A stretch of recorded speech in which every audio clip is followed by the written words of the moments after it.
right, welcome back to the EBL Podcast, the long-awaited. It feels like we haven't done this in forever, so it actually does kind of feel long-awaited for once. Long-awaited off-season podcast, everyone's favorite off-season edition where we spend way too much time talking about a lot of teams that didn't make any changes, and we go from there. So joining me, as always, is my podcast co-host who has been on every single one. Welcome in, Wick. Thank you, Tyler. As always, pleasure to be a part of this program. How goes life? It's been a while since we've done one of these. It's going pretty good until I realized I have to talk about fictional basketball players for like 2 hours, and now it kind of sucks again. So, but it'll be all right. We'll be okay. It'll all be good. And then joining us first time on the podcast, welcome in to the one, the only Miami Heat GM CC. Welcome. Yep. All right. So we're gonna Quite start the introduction. Yeah, I mean it's just chill. I don't need no know? introduction. I mean, right, yeah. What do you True. want me to be like? You want me to give like a Travis Kelce on New Heights intro where it's like the 18-time EBL champion? Like I don't have that energy in me. Like I can't. I'm good, you know. Nah, and we- CC this doesn't one- have the energy to respond. We're in chill mode. Everything's good. Everything's gravy. We've got too much to talk about to do 20-minute intros anyway. Listen, if Dan were here, Dan would be like, okay, move it along, guys. All right. So we started with the Western Conference last year. So we are going to jump right into the Eastern Conference, and we're just going to go team by team. If you're new to this podcast or haven't watched before, hell of a one to start with, but we're going to talk every team, maybe some longer than others, maybe some effort's going to be matched there. We'll see. And just kind of go. We're going to follow the teams on the stats site and just go in order of that. So if you just want to skip to your team, you'll have a vague idea of where you're going. So, but also don't be a bitch. Listen to the whole thing. So, all right, let's start with, first up, we've got the Boston Celtics. Boston looks, hey, they had the one big move. They traded for Trevor Huck. Other than that, they're bringing out about the same crew they had last year. No one really had a big TC from what I'm seeing on their team. Brian Plum kind of disappointed, and we were kind of hoping he would go up again. So roughly it's going to be the same crew plus Trevor Huck. And, I guess it was a good move, but we'll start with CC. You're the newcomer to the podcast. What are you feeling about the Celtics? What do you like about the Huck move? What we got? Like I felt the move for them to make would be trying to get Brett Bourne, but I'm as a Dennis Galen hater, putting him on the bench is always a positive move. So it's a good move. Wick, as our resident Jeffrey Reimer lover, I'm just filling you in for Streeter. Streeter's not here, so you're the new Reimer lover. So just fucking roll with it. All right. What do you like about Boston? What do you feel about Boston? The moves they made. Well, actually, my first reaction to the Huck deal was, this isn't too bad. This isn't boneheaded. This isn't a mismanagement of assets, I would say, like there are other trades involving firsts. As CC said, I think Brett Bourne would have been the better play, but Huck is a good addition. For the cost of one Celtics first, I think that is a perfectly fine addition. And they've got a good three big platoon now. Don't forget he gave up Rick Titler or however. I'm gonna be messing up names all night, by the way. Please. It'll be all right. Ricky guy. They traded. I think him. they'll be okay. Yeah, They'll be okay without Rick. That'll be CC's gimmick for the podcast. He's the guy who messes up the names. I mean, everyone's got to have a gimmick, so hey, we'll roll with it.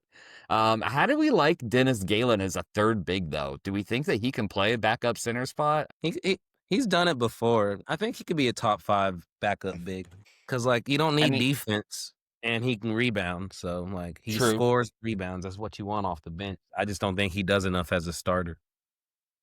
At that point, you kind of have to put him as backup center, power forward, and small forward, though, right? Because of how well he played a small forward when he started there. That would be kind of the move, right? And his lack of options. Yeah, I would probably do that. Right. And who else is doing it, right? For this team, Yes, It's like absolutely. Roberto Medina or something. Let me go look at this. Hayden Hurst. we got Hayden Hurst backing up in Hayden Hurst's 21-22. corpse, you mean? I was like 21-24. 21-23. Larry I don't know what Kong fucking year lost it his is. B-, so yeah, he ain't playing. I guess Yeah. Benji. Nah, I would play him at backup small forward and let Benji Grass be like backup shooting guard, or Lizardo could be back. He's 5'11", so I don't know. Yeah, Lizardo I can't don't do know. shit. Lizardo can be a backup point guard, and that's it. Yeah, that's why I was like, maybe I'll trade him. He's a good backup point guard, give though. him He's solid. Josue. He could have Josue then. I'm just kidding. I guess for me, I would have expected them to make a move because it's funny, Wick, you said you would expect them to make, or CC, you said point guard. Wick, you said point guard as well. I think small forward would have been the move and move Brian Plum to the bench. Plum was ass last year. I mean, dude shot like 42%. And it looks like he probably could back up a few multiple positions. I know his defense goes down a little bit, but he would still be a better bench piece than whoever the fuck else they have. So I think don't know. he invested too much in Plum to double down on it, though. Not like he has a million assets to trade away. Yeah. But all right, do y'all see them as like an 8th seed, 10th seed, 12th seed? Where you see them at? I could see them being a sneaky 8 seed, especially with the Raptors blowing it up, and especially because they were a little hot last year towards the end of the year. And by a little, I mean like at least 500, which was hot for them. So that's hot for the East. The East is hot garbage right now. Hey, this isn't Chapel Rome. We're not hot to go. We are like hot to know in the East right now. that is how we're doing it. So. I could see him being a sneaky East team or a sneaky like 8 seed, 7 seed, something like that, especially with Huck. I mean, Huck's a good player, no matter, even if you think he's a little overrated, which he might be, he's definitely a better starter than Galen. But he's definitely better than Galen, and he's definitely, he'll contribute to that team. And so I think he'll allow Brian Plum to shoot a little bit better because he'll be asked to do less. Because H-Dog was playing Plum as option 1, like. That's malpractice, Right, yeah. Just we're good.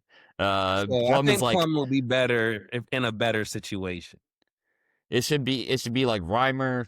I don't know. Would you even put Stables as a go-to guy? I don't know. It should be Stables, honestly. You put up 25.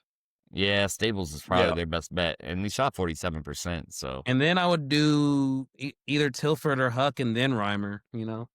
Yeah, Reimer don't score enough to be like top 2.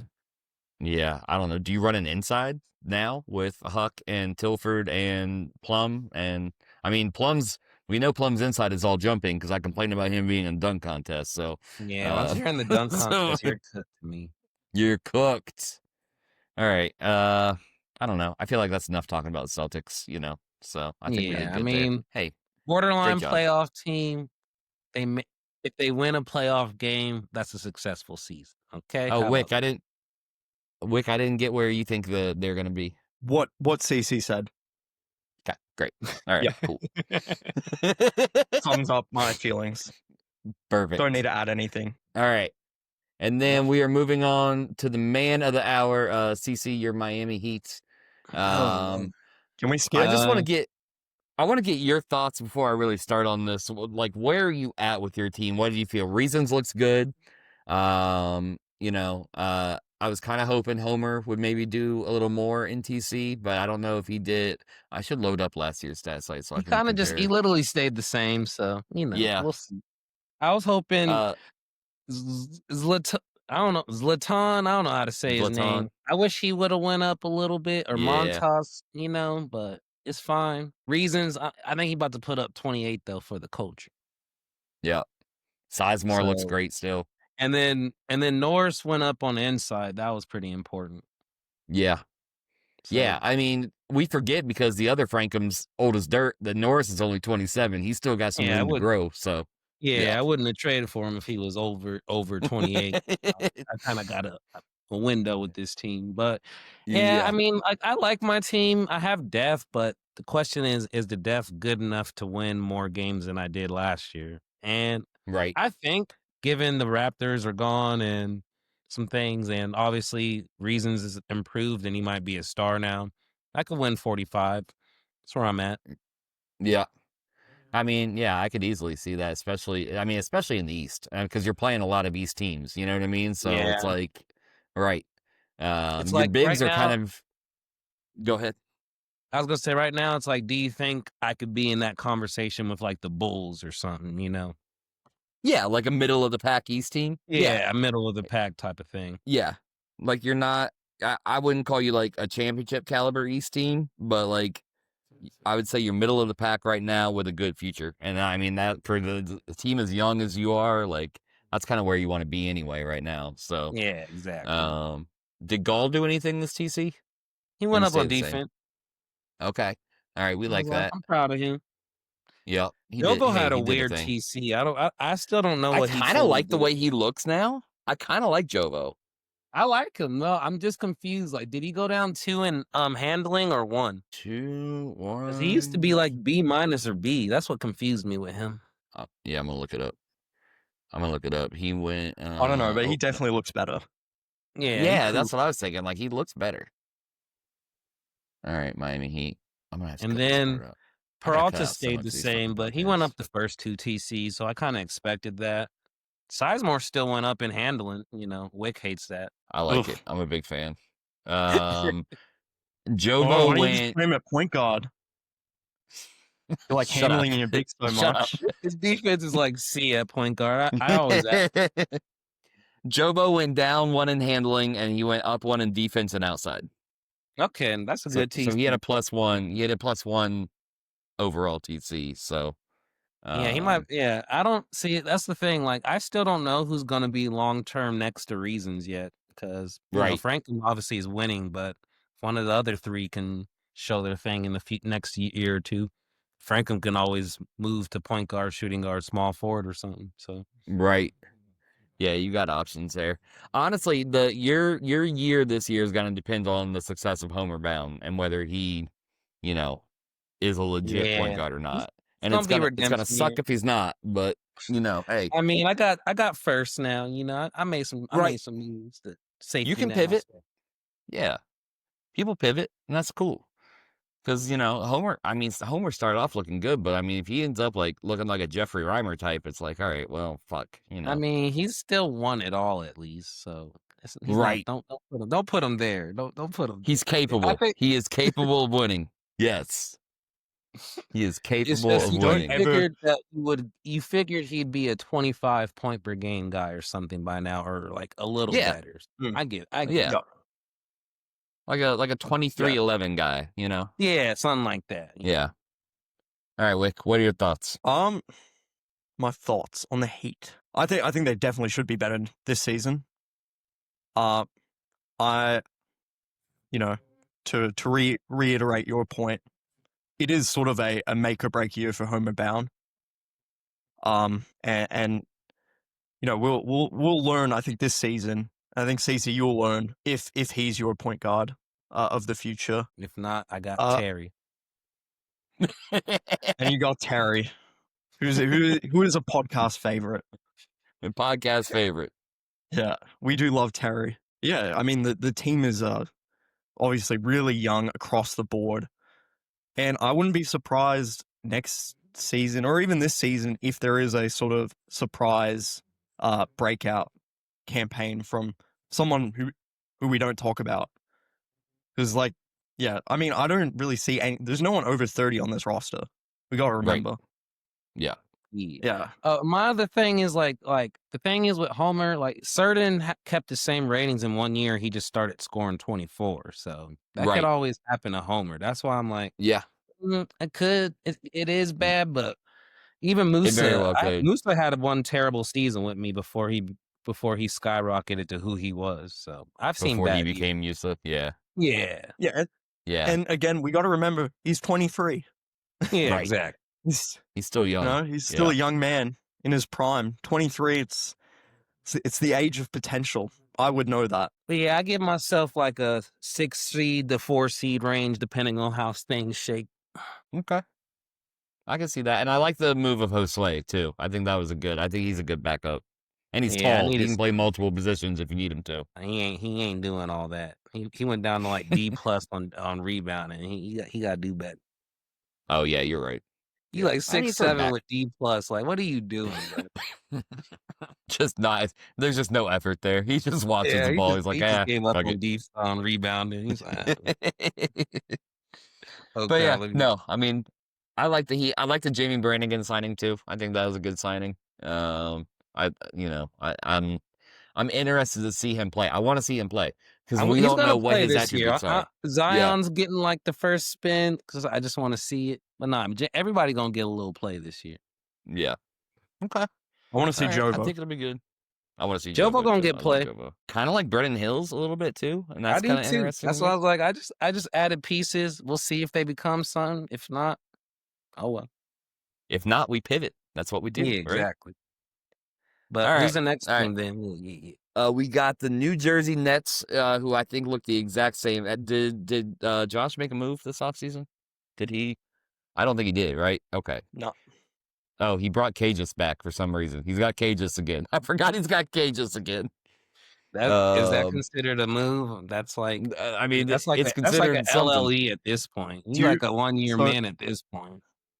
So I asked Mofo in the offseason about what he thought about using my MLE on K-Juice. And he, bring up his message. He said, I can't in good faith recommend that. Yeah, I mean, right. And that's mild for what, if you were to ask me that. I would have asked you, one, can I get some of the drugs that you're on?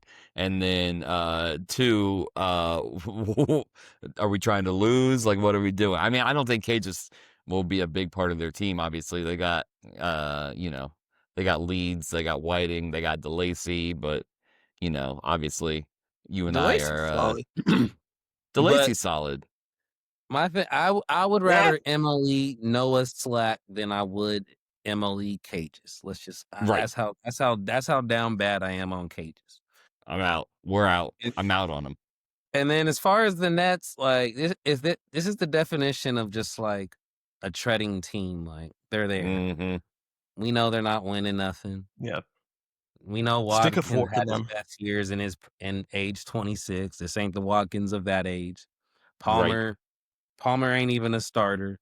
Steves is good. He needs to get a good haul for Steves, but like, yeah, he should have pivoted last year when he had the chance. I don't know what happened, with that whole him and moron thing, but he should have pivoted. Right. Yeah. Now that's where the mistake was with Josh. He should have pivoted. He's like 2 years too late on selling Watkins at this point. Like, you know what I mean? Like Watkins now just kind of looks like, he'll still score like 25 plus, but what else is he bringing to the table? He's B minus. Dude can't play defense. He doesn't pass well. And now you're telling me like his scoring's gone down. He's not even A plus outside anymore. Like, Watkins is like, he has a strange career because he was carrying some bad Nuggets teams to like Western Conference Finals. Like he deserved them MVPs, but this tail end of the career, he ain't been in MVP combos for a while, like 4 seasons. No. So it's crazy to see him be the best player and just be a really great player.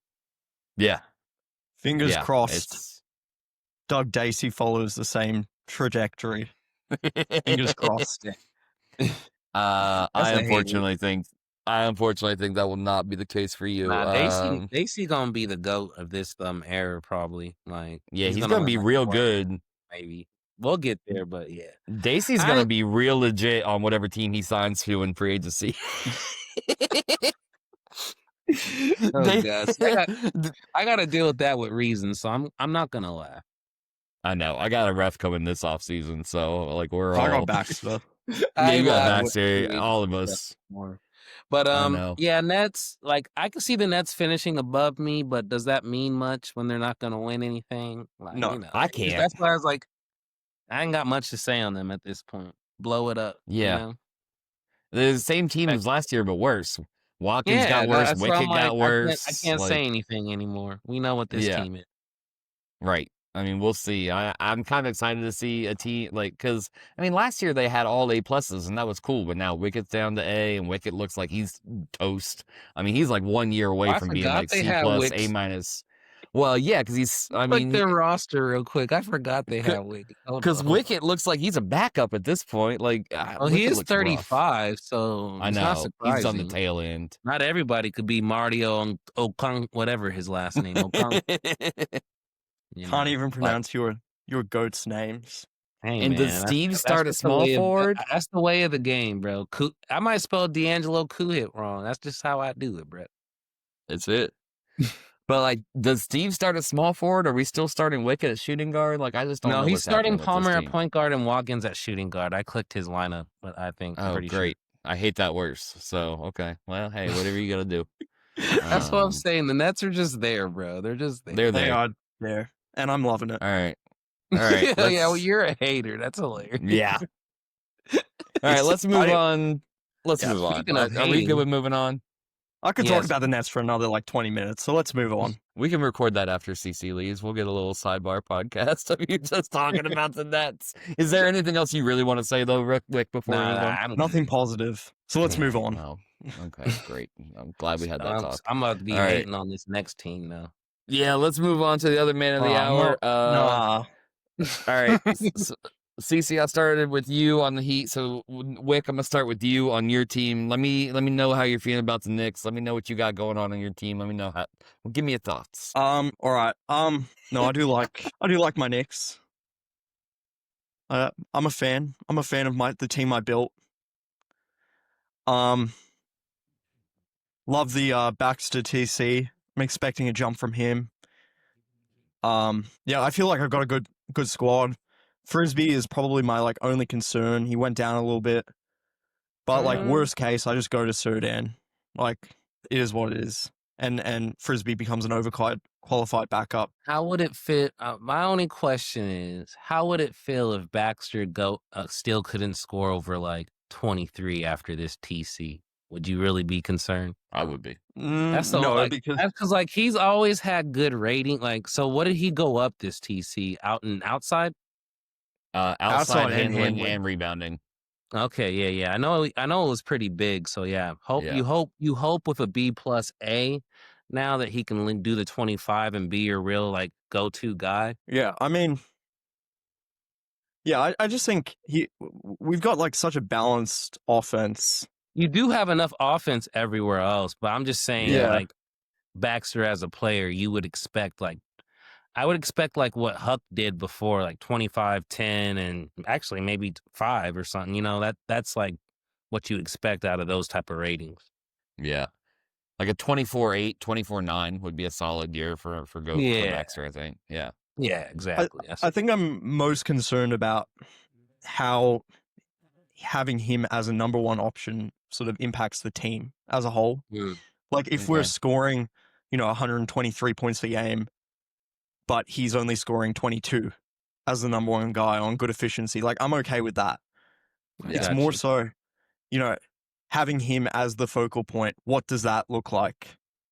Is he a Jaylen Brown or a Jason Tatum? Is that what you're saying? Right. Yeah. Yeah, exactly. I got you. But, Lily, he's backing up right now, right? You're going with Jerison? Yeah, he's back up. Yeah, no, you're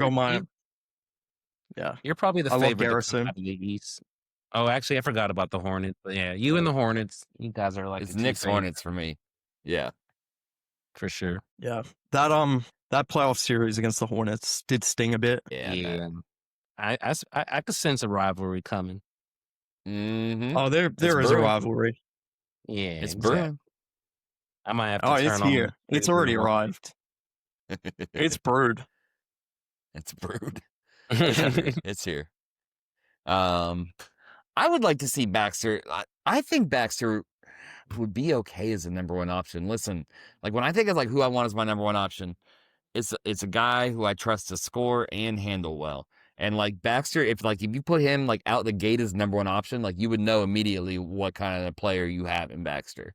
And I think that's kind of important. I think that's important for you to figure out is what, because he could be the third option, safe guy, an Oscar Cuddy type, where he's okay, he can kind of handle, he can kind of rebound, he can kind of score, let's just get him, he's safe, but if he could like break out and be like the guy as a number one option, like I think that would do wonders for your team. You wouldn't have to rely on Frisbee so much after he went down.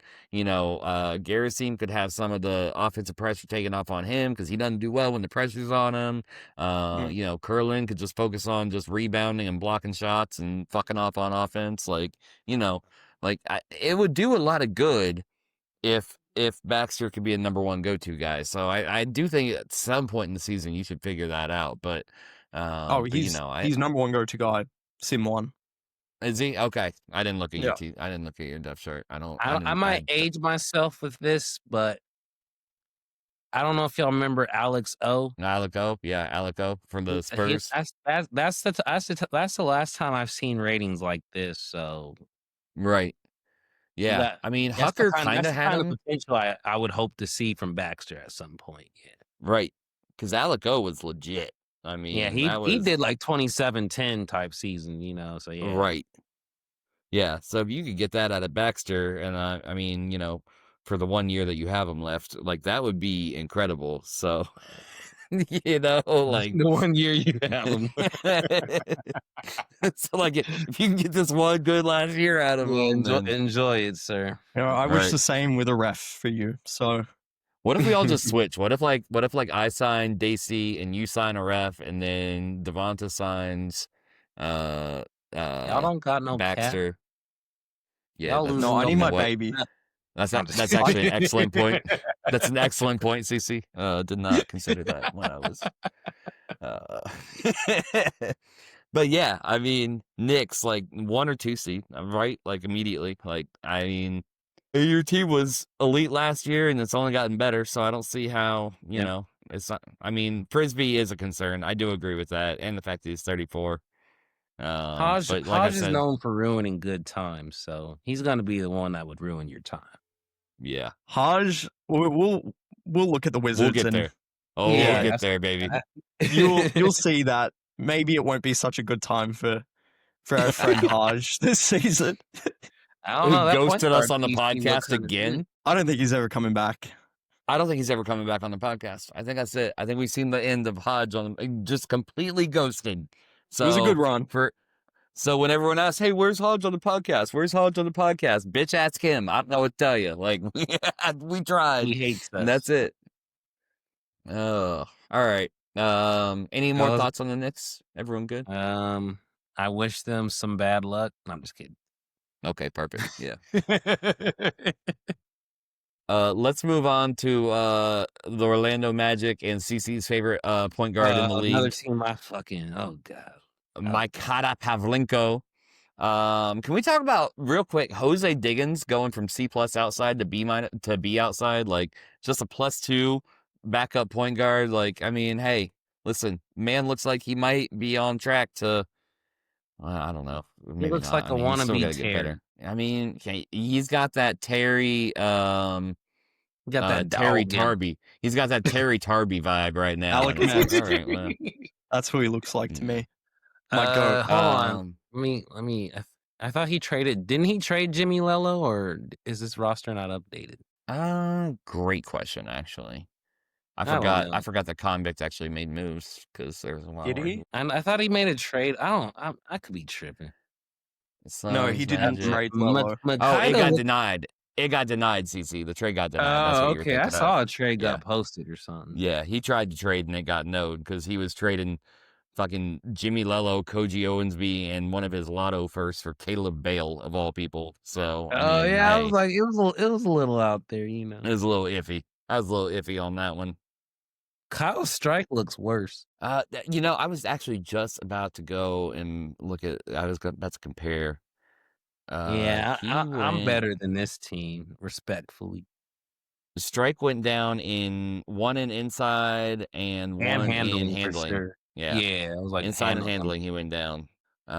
Jake Lease is still one of the best power forwards in the league. Chris Stupis is still one of the best centers in the league. Yeah.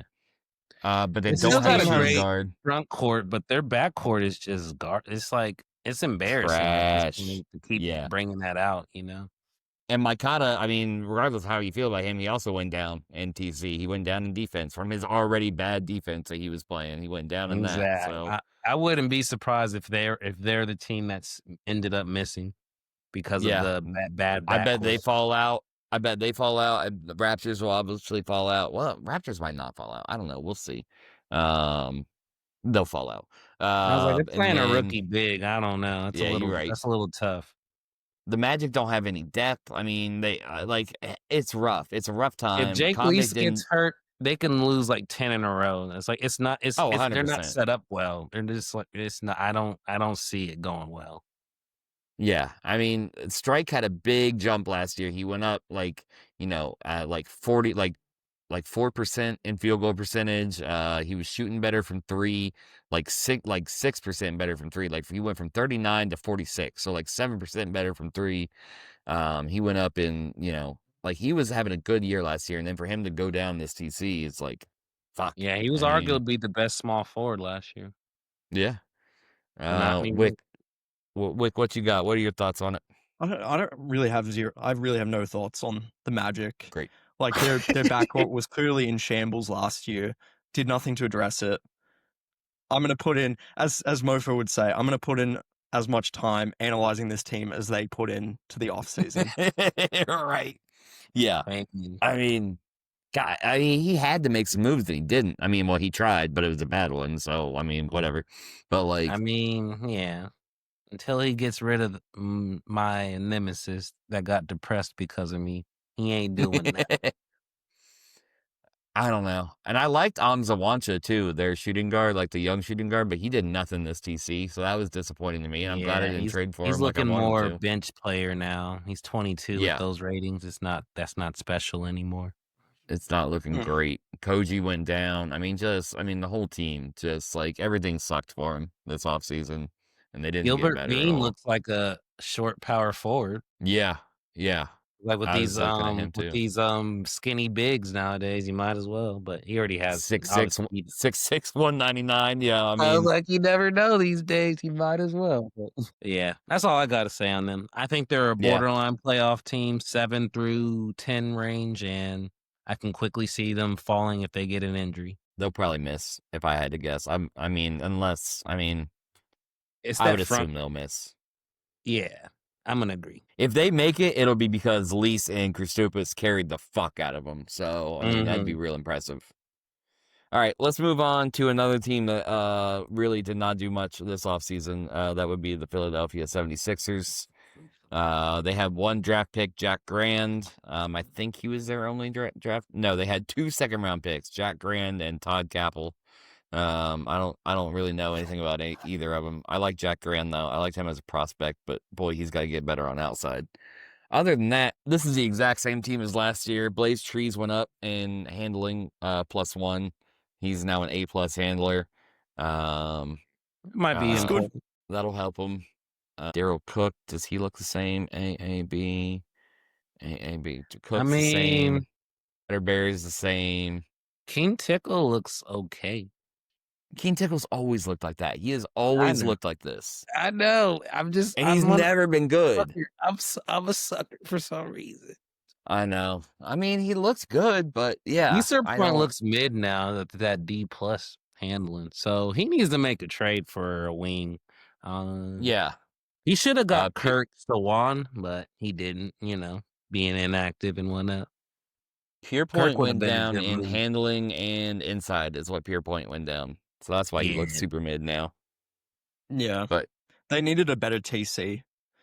Or they can get Brett Bourne and play him at shooting guard or something. Brett Bourne has done that, so he needs to do something now. He needs a shooting guard. He needs to move 2 of these first for a shooting guard if he wants to compete. I mean, that's the bottom line. His bigs are fine. Atterbury's fine. Tickle would be okay off the bench. He's a playoff team now with this roster, though, for sure. He's a playoff team for sure. Yeah. Wick, agreed. Playoff team. He ended Dan's run, so I give him some respect for that. Yeah. Wait, what happened to Tyler? What's that? I let it win.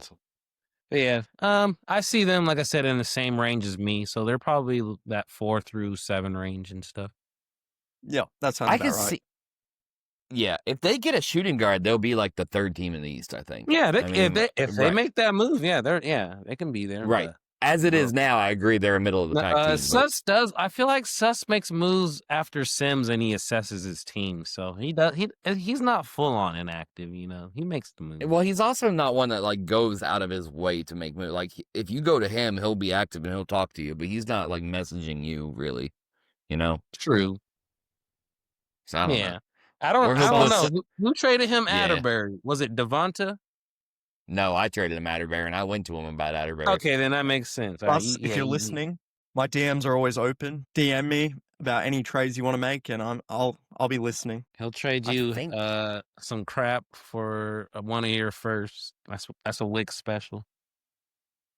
I'll take if he's looking to trade like Blaze Trees, I'll take him. I doubt he wants to do that. I would like to issue a retraction. He did come to me about Atterbury, so I do take that back. I had to go check the DMs. I was gonna say, I feel like he does make moves. Okay, see. I apologize, and I retract my statement, and I'll do better in the future. I feel like Suss, like after Sim 1 or Sim 2, he might make that move. He waits to make the move, but he makes moves. That's what I was like. I give him that. So very well could be. As of right now, it's the same team he rolled out last year. So I mean, they'll end up the same as they did last year, like a second round ceiling as of now. Yeah, right. And speaking of second round ceilings, I'm just let's move on. Let's move on to our old podcast friend. Our old where'd Hodge go? Where's Hodge? Like, that's Alex Wrigley looks awful. Alex Wrigley looks real bad. Go ahead and insert the clip here of Wick saying he's a franchise point guard. We're just gonna put it right here. I got 2 firsts. Okay, I'm laughing to the bank about that. I'm happy that you got what you got for him. It doesn't change you being wrong. Yeah, Rick, that hurts for Hodge because Wrigley looked good last year. Who's this Brock Lippincott guy? He signed him in free agency, I think. Oh yeah, he's interesting. Yeah, he was at MLE. Somebody should steal him. I'm just kidding. Yes, well, someone probably will after this year because I assume he'll get some playing time. Mattia, I don't know about him. I don't know how I feel about him either. I think he looks the same as he did last year. Niall, how you say that? Niall Alisi. Yeah, he looking bench big-ish. I don't know. He went down in defense. Yeah, I was like, he looked better before. Yeah. Mm-hmm. Ooh, Bilby went down. Bilby about to be mid. That's crazy. He looked like Mike Piazza. That's an insult and a half. Did Hucker go down too? Bilby looking mid. I'm sorry, brother. Nah, Hucker went down. Hucker went down in handling, up in defense. So I mean, I guess that's a trade. That's fine. That's a good trade off. No, handling's did he go down and inside as well? Or was that last? He was B. That was last TC. Yeah, that was last. Yeah, that was last TC. Okay, so Hucker will be roughly the same. Ooh, he looks nasty. Yeah, and he could be a cap filler person. How do y'all feel about this Minas guy? He got a chance to be a starter in the future on a different team. Minas. If you're talking about Jamie Cordoba, you're on the wrong stat site. That's last year's. Oh my God! On that team anymore. Oh, oops. just want to let you know now. Thank you. So yeah, Marcus. Oh, that was the only thing that was wrong. Everything else is still the same. All right. Everything else is still the same. Yeah, because he had Brock Lippincott this year. Yeah, so you're still good. He must have cut him from the waiver sim or some shit. Oh, probably. This Ed Raiden guy looks pretty good. But either way, who? Barton Clarita. Ed Rain. Mofo will get it. All right. Okay. The players from his team from like 10 seasons ago. Oh, okay.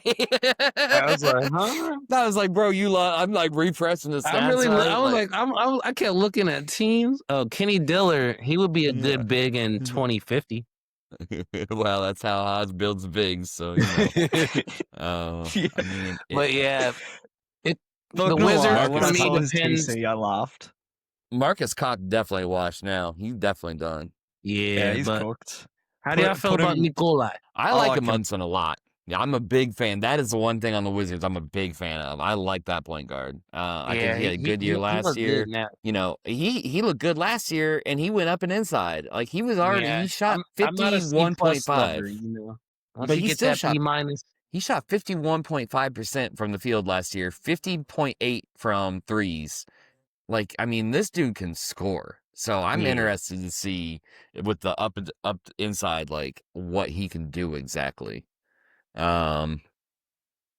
Still a fan of pay drag. I know you're not, CC. I know you're not a pay drag fan. One day he's gonna fall off. I'll be plotting on that downfall. I mean, he's like one TC away from being a bench player for sure. But for right now, I like him.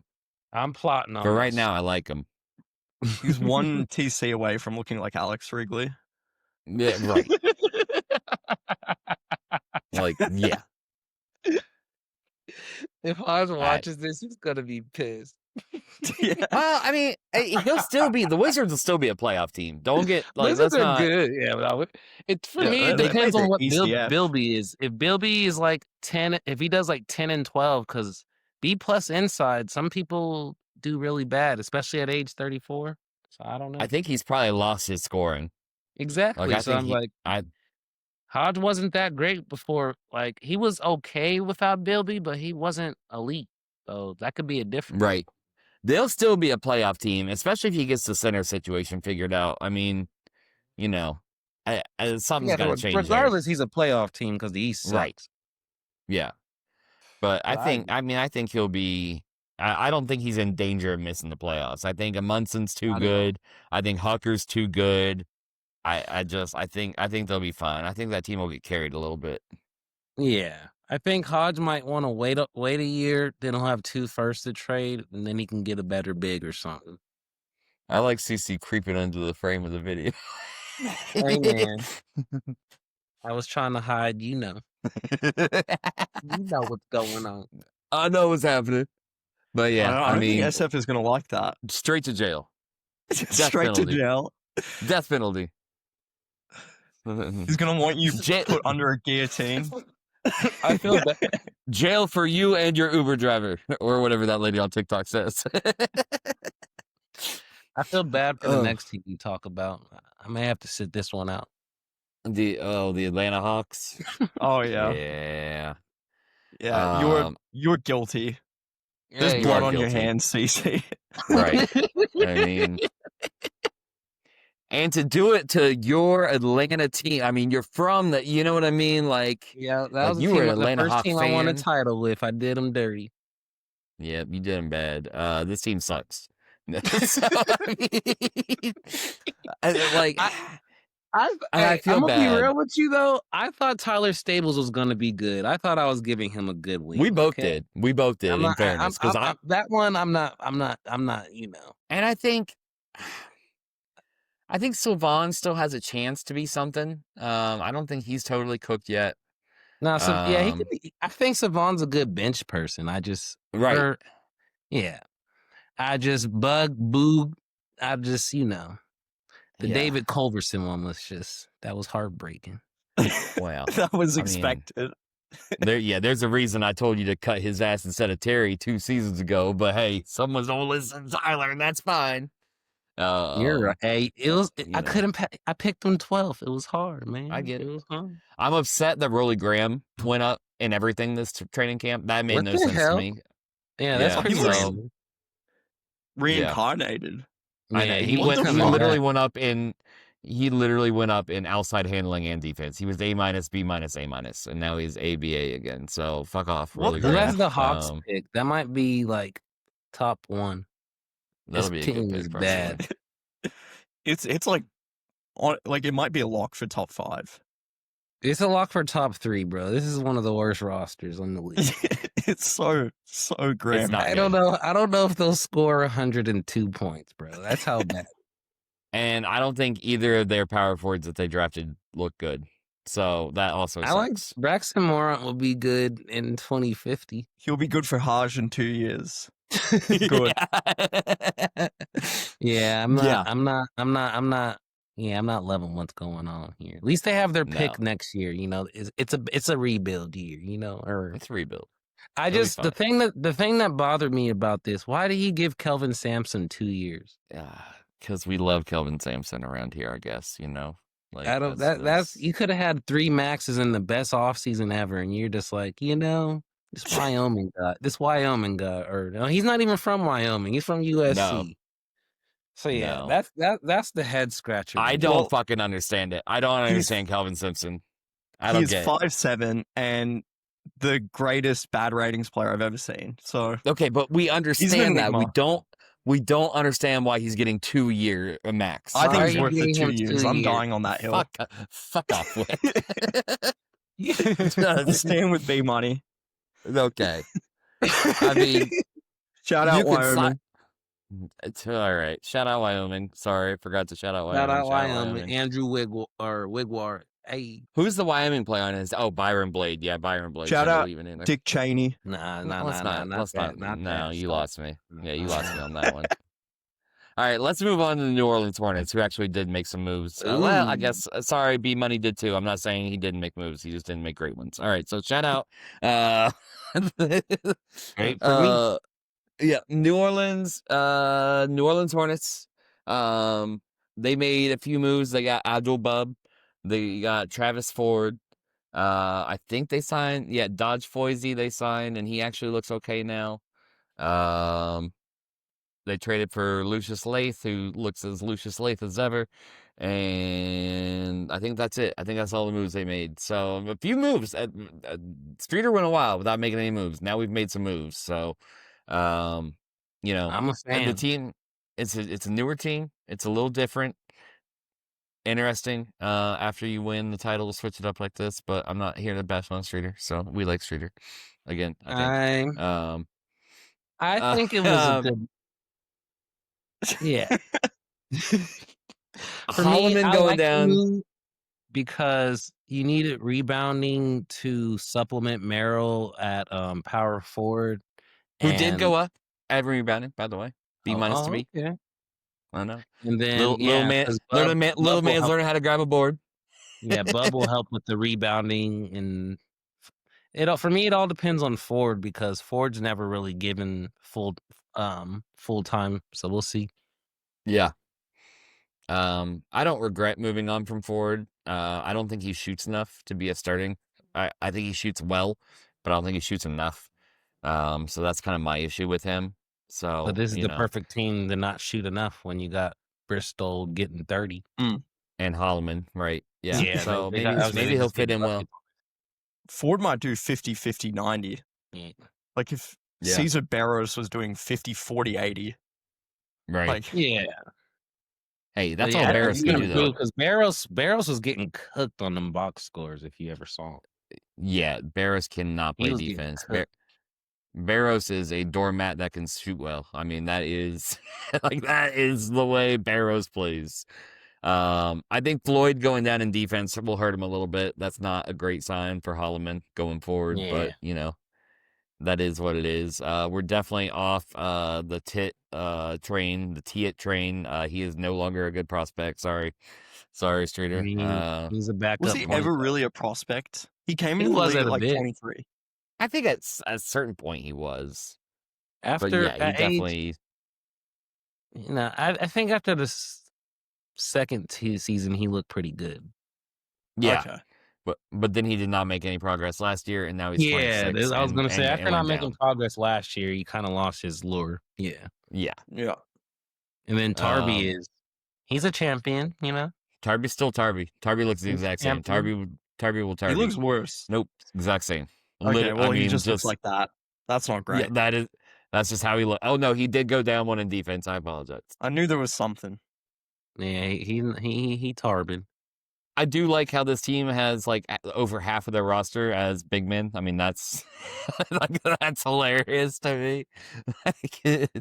1, 2, 3, 4, 5, 6, 7, 8. Eight players, 8 bigs on this team. 1, 2, 3, 4, 5, 6, 7. Seven at other positions. So he has 8 centers and power forwards and 7 small forward, shooting guard, point guard. So that's hilarious. I love that. He'll make a trade. I'm assuming. Yeah. What do we think about Abdul Bub? Like, what do we think about that deal? He'll do fine in an outside offense. Yeah, Bub's fine. It's just like 1 year he's gonna be good, and then the next year he's gonna suck. It's the duality he's of pretty Bub. Volatile ratings wise. But I think C+ and A- and everything else, I think that's a useful player. I've seen plenty of there was I can't remember his name. Thug had him, but yeah, there was a really good player. He was never a superstar or nothing, but he had those ratings and he was good. So I think Bub could be good. Bub could be good. Mofo or moron when they watch this, that they'll figure it out or something. They'll know. Yeah, they'll know. Yeah, I mean, he definitely could not play in a balanced offense. Bub needs to be outside only at this point. In a balance, he'd be terrible. Yeah, Bub is outside only. But I mean, the good news is you got Ford, Bristol, and Holloman. You're definitely running outside anyway. So exactly. You know what's crazy with Bub? He came in with B+ inside. I know. Same thing with Josue. Yeah. Yep. It's insane. It's crazy. And now it's like the worst part of his game. Exactly. Yeah. Imagine if he retained that B+. He'd look like Baxter. Well, he looks like Baxter. Yeah, Bub's had a weird career for sure. So we're good with the Hornets being one of the top 2 teams in the East still, though, right? Like we're all in agreement on that. They have a chance to repeat for sure. Fuck them. Yeah. He said fuck. Fuck them. Fuck them. Oh crap! Hold on, let me see this. All right, let's move on to my favorite general manager and my favorite team, the Chicago Bulls. I was going to say but their roster was too long for me to read, so I just can't.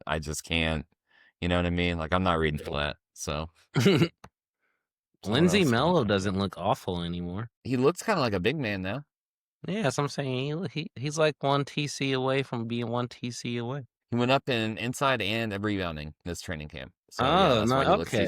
That's why. Yeah. Now he could be and handling. He had a +3 TC. He's only 21, so he could be at least a good bench big by 24 or something. I mean, personal biases aside, I fucking hated the trade for Labant and Tenor. I mean, I don't know how you guys feel about it. Like, that was bad. I just felt like they had so many more needs than big. Like, I don't know.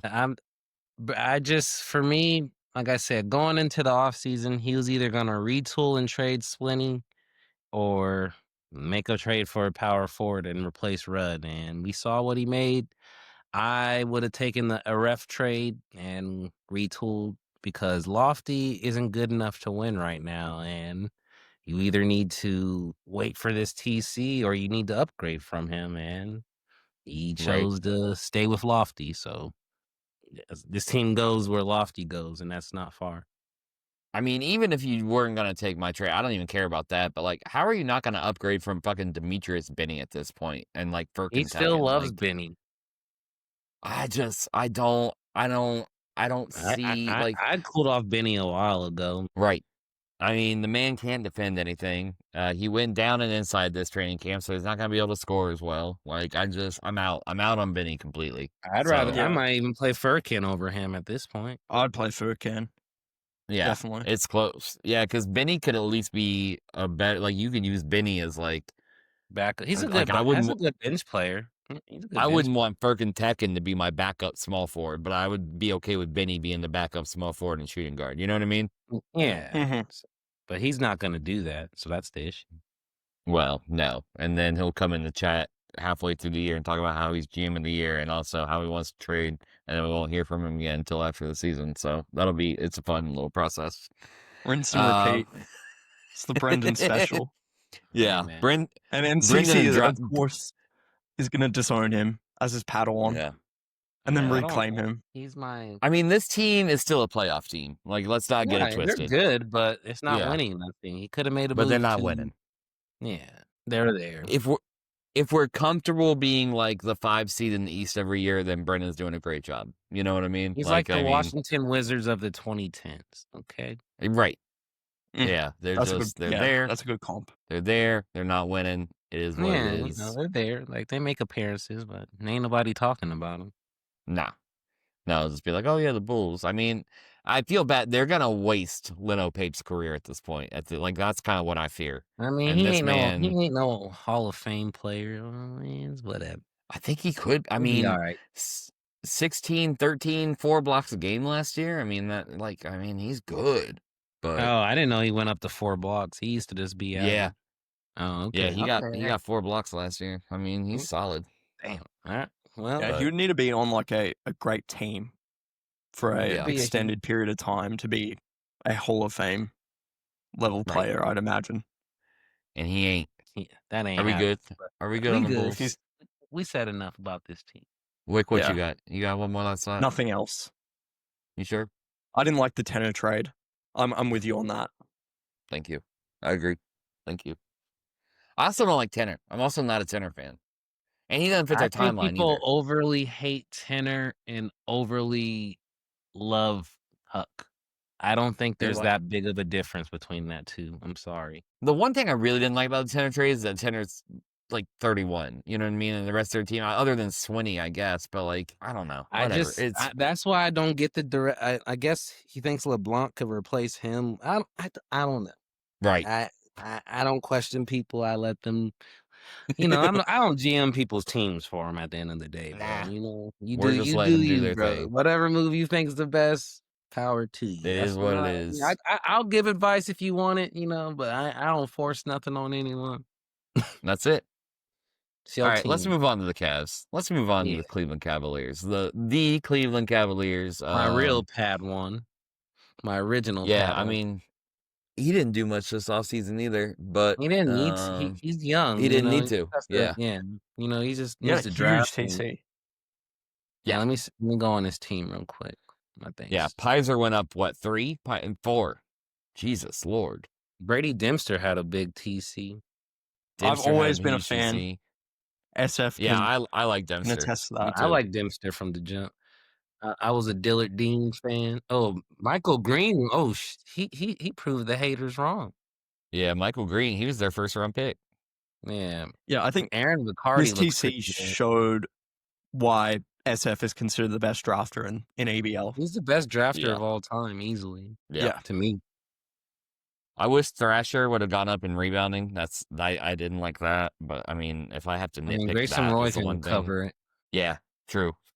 Yeah, I loved his TC too. Connor Sizemore's still there, he still exists as a person, right? He's alive. But now, Cavs are a borderline playoff team, but they're probably too young and they're gonna lose because of that and win 32 to 35 games. They'll definitely be a borderline playoff team, I think, at this point, which it depends on what Thrasher. Othello kind of recovered a bit. Yeah. He doesn't look bad now. I mean, he's still a ways away, but who's he that? went up. Othello, the guy who took top 10 last year. Yeah, he went up 3. He went up in inside handling and rebounding. Yeah, the problem was he doesn't look bad inside the first time. So he looks good again. Yeah, we're good on him. I would trade Othello. He needs to trade one of those wings for another. Oh, I guess Nemeth is okay. Yeah, Nemeth's fine. Nemeth went up in handling and outside. So I like that TC from him too. Yeah, he needs a big shooting all guard around. This team is Bucks markedly better. And he's got the Bucks first. And his own first. Yeah, okay. That's SF. Oh, and he has shit. He's got 4 firsts to trade. He really cooked. Right. Yeah. This is the proof of patience can pay off. Yeah. Right. And he really doesn't even need to trade those first. He can just draft more players if he wants. Yeah, you know what I mean? He probably will. He could hit anywhere. Right. And he keeps using his cap space by hey, I'll sign a guy for a first for you. And he keeps building these firsts. And it's not a bad idea there either. Yeah. I don't hate that strategy. I know Mofo if he doesn't get bored with his team and trade everyone away, he can eventually win a ring or something. Be able to keep all these players. It's a good core for sure. Yep.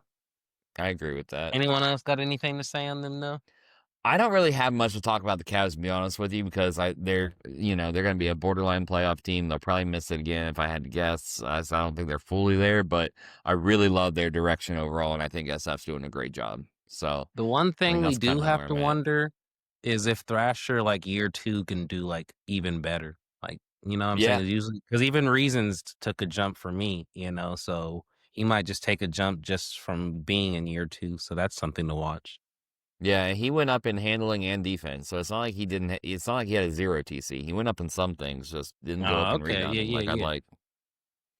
But yeah, so he definitely theoretically could be a lot better, which is interesting and scary. And scary. Yeah, this man is like a perennial 25-point per game player at this point. Lonzo Moore looked kind of good. Oh, who's that? Sorry.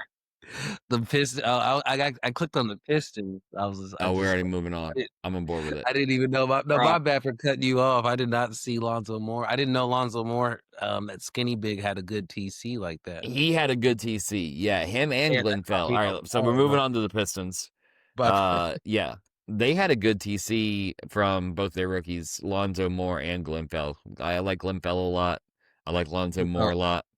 Oh yeah, that 23-year-old man. Yeah, I took the 23-year-olds and they became Sylvan, motherfucker.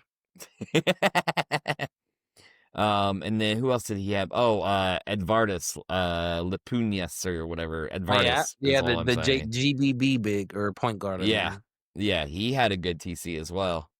Yeah, it looks pretty good. Yeah, he went up in handling, outside, and defense, which are like the three that you want him to go up in.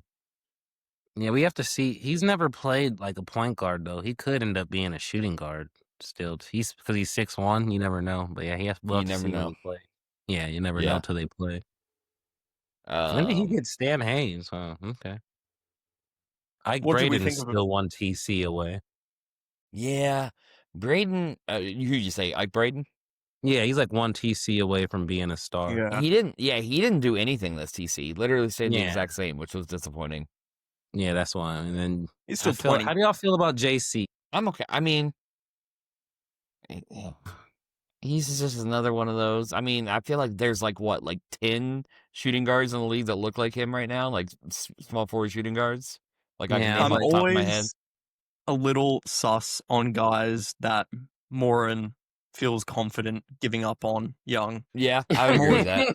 It always worries me about them. Right. I mean, Kyle Strike proved them wrong. He did.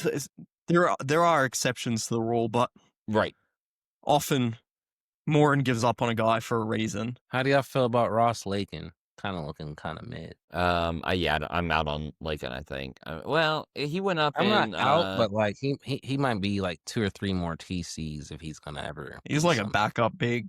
He's giving backup upside at this point. Yeah. What do we think of Benny Taccia getting the 4-year max? Aaron Asher got a 4-year max. It happens. Right. Yeah. You do what you got to do, I guess. So.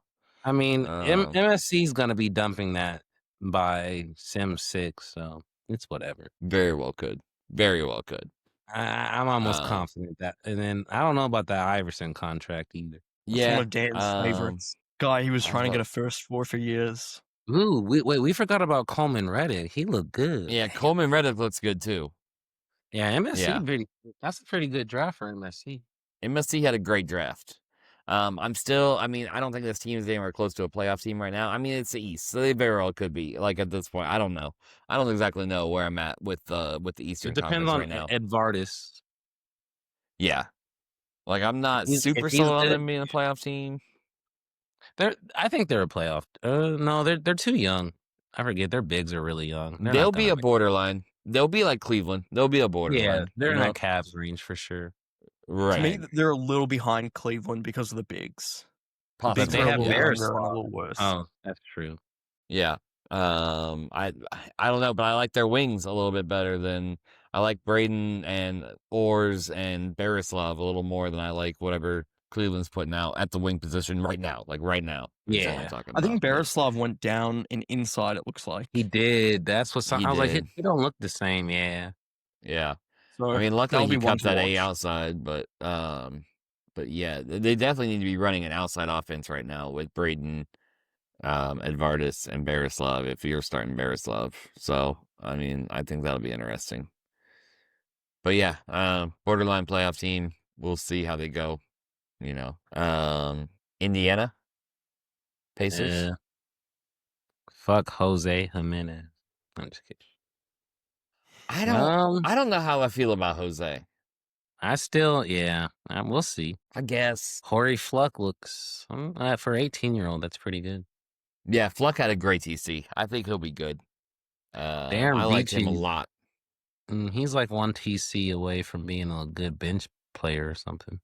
Beaching could be good, but again, he's gonna look like JC Orrs and how I was talking about. Like, I mean, I just feel like there's just so many. You got like JC Orrs, this guy Beaching. You got Eric Gall's about the same way. You got Bruno Folds. Who's the other one that Kiki just dumped? Barden. I mean, there's just so many that just look this way right now, and it's really interesting to me. Jamal Wild, oh shit. Yeah, he went up and outside. Yeah, And that should hopefully help him because he looked like he was lost last year. So, Pacers are gonna. Ooh, Bristol Ring looks pretty good too. Bristol had a decent TC. He needs to get that outside up though. I mean, Yeah, got that. He his got that team is bland 2 years feel. away from being 2 years away. Is Who how I is? see it. The Pacers, just as a whole, are 2 years Oh, away. they're 2 years away from from being- being. yeah. Now they have They'll be 3 a- firsts this year. They could make something shake. They have Yeah, the they Hawks got the pick. Hawks first. They got They the got Hawks two. first. They got right. 2 top 5 picks. That you can make something shake with that, brother. Right. Oh, They'll for be sure. okay. Yeah, Yeah. Yeah, And they they got got to their hit pick with next those. year.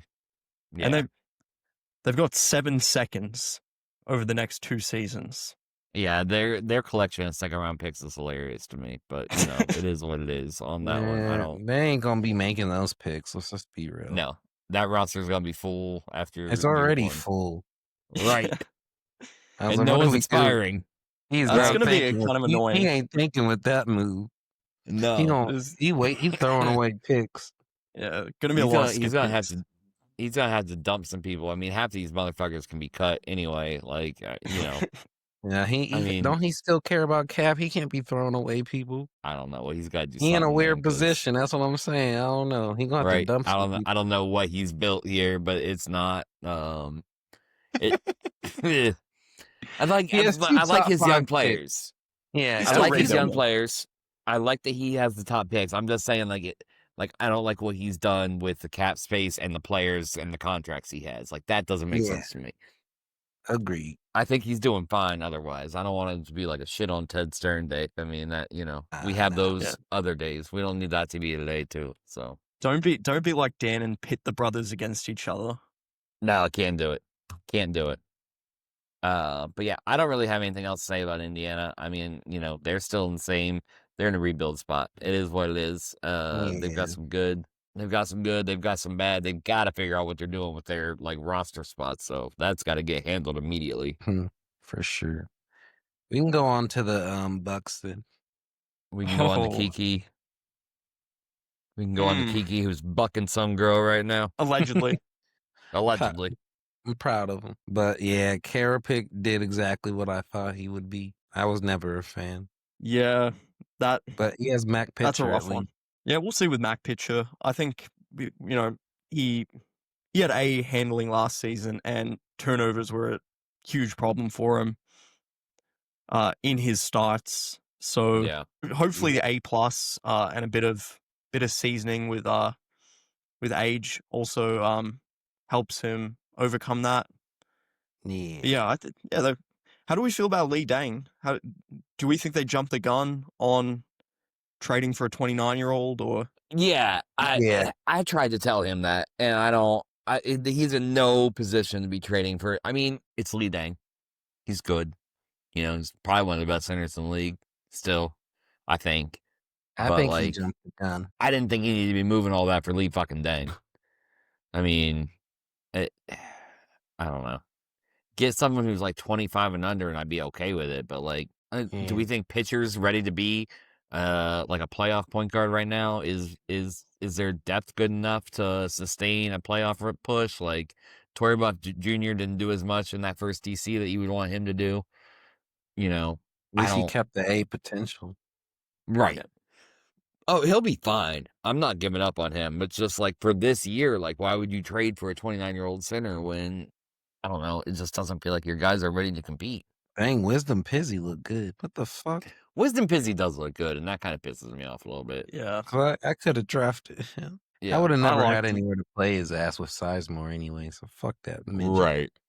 Fuck that. Yeah, Pizzy had a +3 TC. He went up and won in everything. Inside defense and handling. So good for Look, him. He looks serviceable now. in Kiki's defense, regarding the Lee Dane trade, he doesn't have his pick this season. I think he felt the pressure of, potentially not having such a great season and not having his pick once again.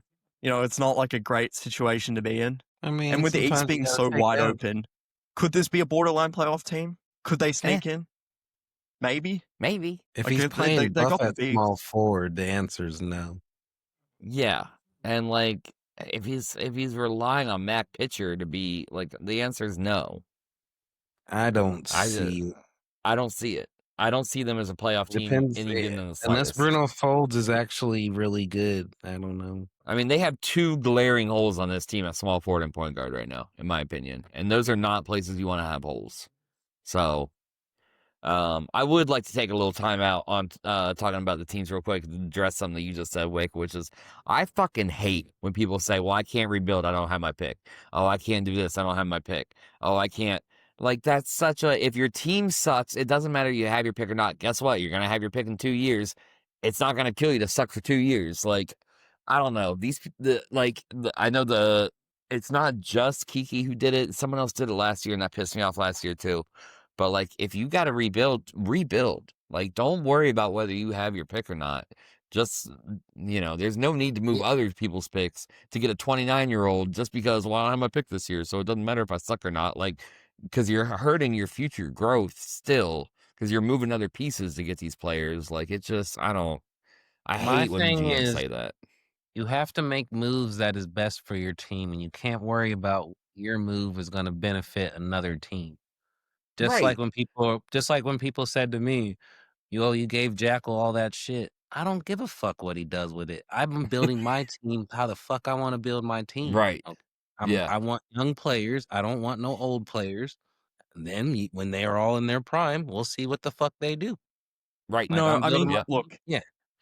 In all fairness, Jackal probably should be the exception to the rule. Like, you don't want to see him succeed. I mean, that is fair, actually. Yeah, that is It's fair. fair, but I'm just saying, Right. I don't care what any GM does with the picks I get that I trade them to. I made that move for what I wanted. Just does not matter to me at all. Once Absolutely. that pick has left my hand, it's out of sight, out of mind. Don't care. All right, we've introduced Bonnet CC at this point. It's 11 o'clock. All right, we appreciate that. Yeah, I know. We are not even through the East yet, so this is not going I mean, the well West would be for easier to us. get through since there's some teams that aren't trying. That is fair. Let's move on to the Raptors, the new look Raptors.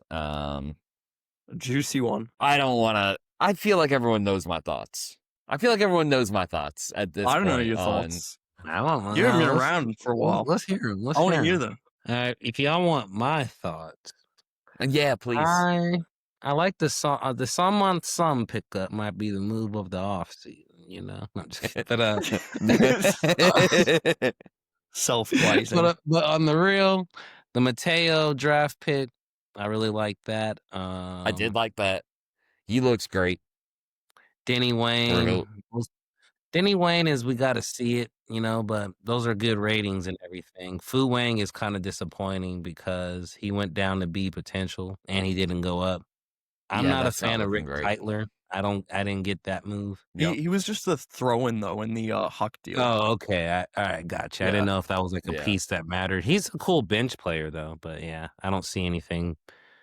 I don't see a future starter for him. He's not like a Kirk Saywin clone or nothing to me. No, that handling's rough. I'm sorry, but some people say handling doesn't matter for a wing, and I kind of agree with that. It doesn't matter as much as a shooting guard, but I still don't want him to have fucking D or D- handling. Like, I need the man to not, like, I've only played with one player like that, and that was Black Yoshi. Right. Oh, yeah, fair. And I was like, and that's the only bad handling wing I've ever played with, so I get it. I just feel like he could have gotten more for the pieces he had, and that's kind of where I've been at from the beginning. Like, he said, well, I didn't want to draft or do any of this. And it's like, well, fine, we'll still get some fucking picks, and you can move those. Like, you don't need to settle for fucking Charles Lerty. And Denny Wayne. I know people love Denny Wayne, and that's fine.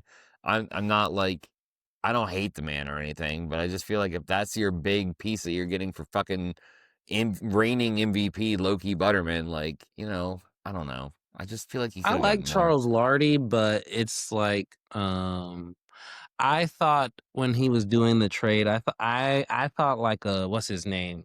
Ruddy Witherspoon was gonna be in the move because I like Ruddy. Yeah, or get like something else. Like, Yeah, I thought there was gonna be I thought there was gonna be 3 pieces, not 2. That's what threw me up. right. And I told him, like, that's where at first he's like, well, I don't think Seth will do it with if you throw in a first. I'm like, well, you probably shouldn't do it without a first either. So, like, what are we, you know what I mean? That's the only thing that threw me off. Everything else, like, I'm not a big Cesar Barros fan unless it's off the bench, and I don't think trading for bench players already is that great. I'm not big on that move.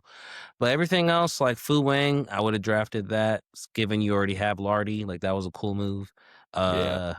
Wayne, I get it, but yeah, we got to see it. Yeah. I like Lardy, but it's like because he has he all he needs to do is go up an insider defense. Yeah. Look, the thing with That Lardy was for me 22. is the passing is clearly a huge strength. He's already one of the best passers in EBL. Yeah. He can shoot really efficiently, but he's also 5'10" with that C+ inside. For the time being, I think that's a real sort of offensive ceiling limiter. Mm-hmm. No, Like, I get it. I don't Yeah. think he's ever eclipsing like the 18 point per game like place that he's in. Like, I feel like that's just where he is as a point per I think game. I think he might get to 20 this season. It Well, looks he like could. he was playing balanced. It looks like the Rockets were playing balanced for at least some part of last season because his 3-point attempts were pretty low. And I think Dan is going to play outside. So I could see him getting 20, but I don't see a future where he's getting, 23, 24, 25.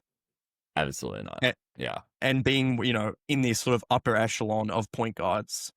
And for a when you're trading an MVP level player, a championship point guard. Yeah, I definitely agree with you guys. I think I was expecting when he told me he was getting Wayne and Lardy, I was expecting there to be like at least another asset. Yeah, in that I thought return. one more asset was coming. Yeah. That's where I was at. A Ruddy, like CC said, a Ruddy would be good, or like I said, a first, like throw a first in there, because that Rockets first is going to be shitty now, so you might as well get a first, you know what I mean? Like, get something. I would have taken Soon. I would have taken Ruddy, anybody. Yeah, something. Right.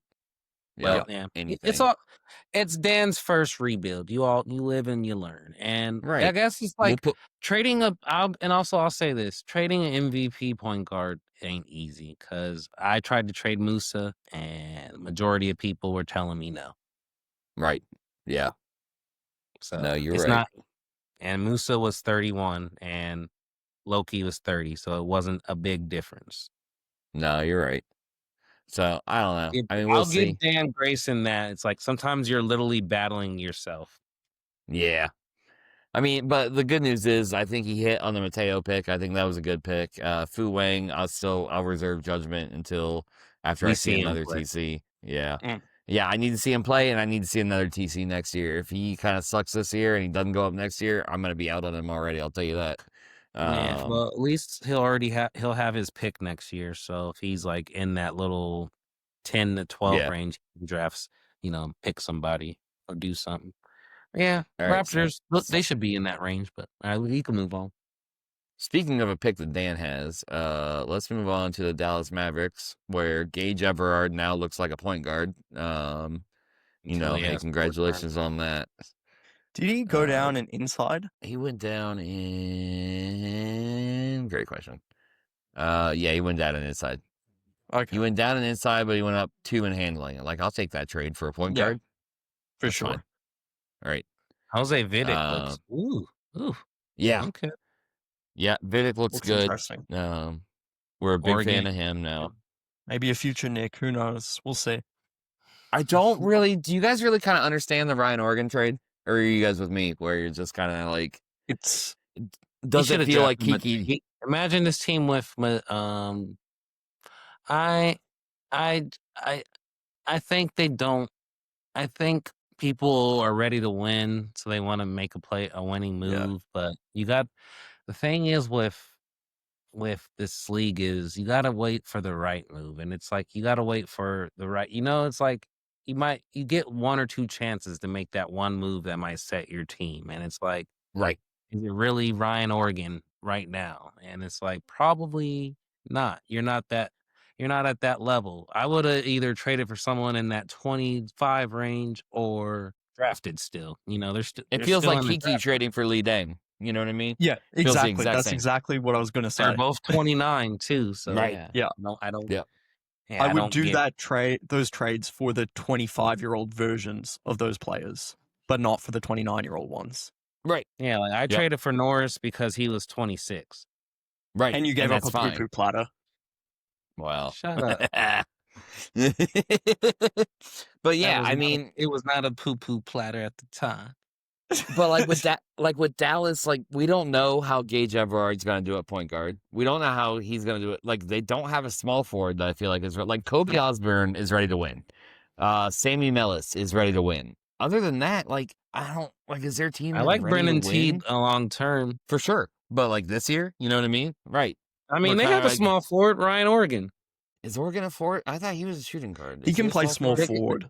He plays small forward, and they can play Vidic at shooting guard. I think he has something. All right. I just don't think he needed to trade for Ryan Organ. I think one more year of drafting would have been better and just having more assets. But he has assets. Like even Tom Harbor looks interesting. Like he got stuff. It's not a bad team. I like what he's doing too. I just didn't really understand the Ryan Organ trade. Yeah. I guess is kind of where I was. But if he's competing. Put it this way. If he's competing next year, then it's a good trade. If he's competing and Ryan Organ's 31, it was a dump trade. That's how I'll give him that. If he's competing next year, I'll give it to him. I will say, though, he still does have his first and the Celtics first next year to move. So, Yeah, so we'll see. You can still move those for something. I like what Legion's doing. Yeah. Yep. Yeah. But are they a playoff team this year? Hell no. I think is the West still competitive? I don't know. I haven't fully checked in on the West. I think so. I would say so. Okay, so then I doubt he makes it.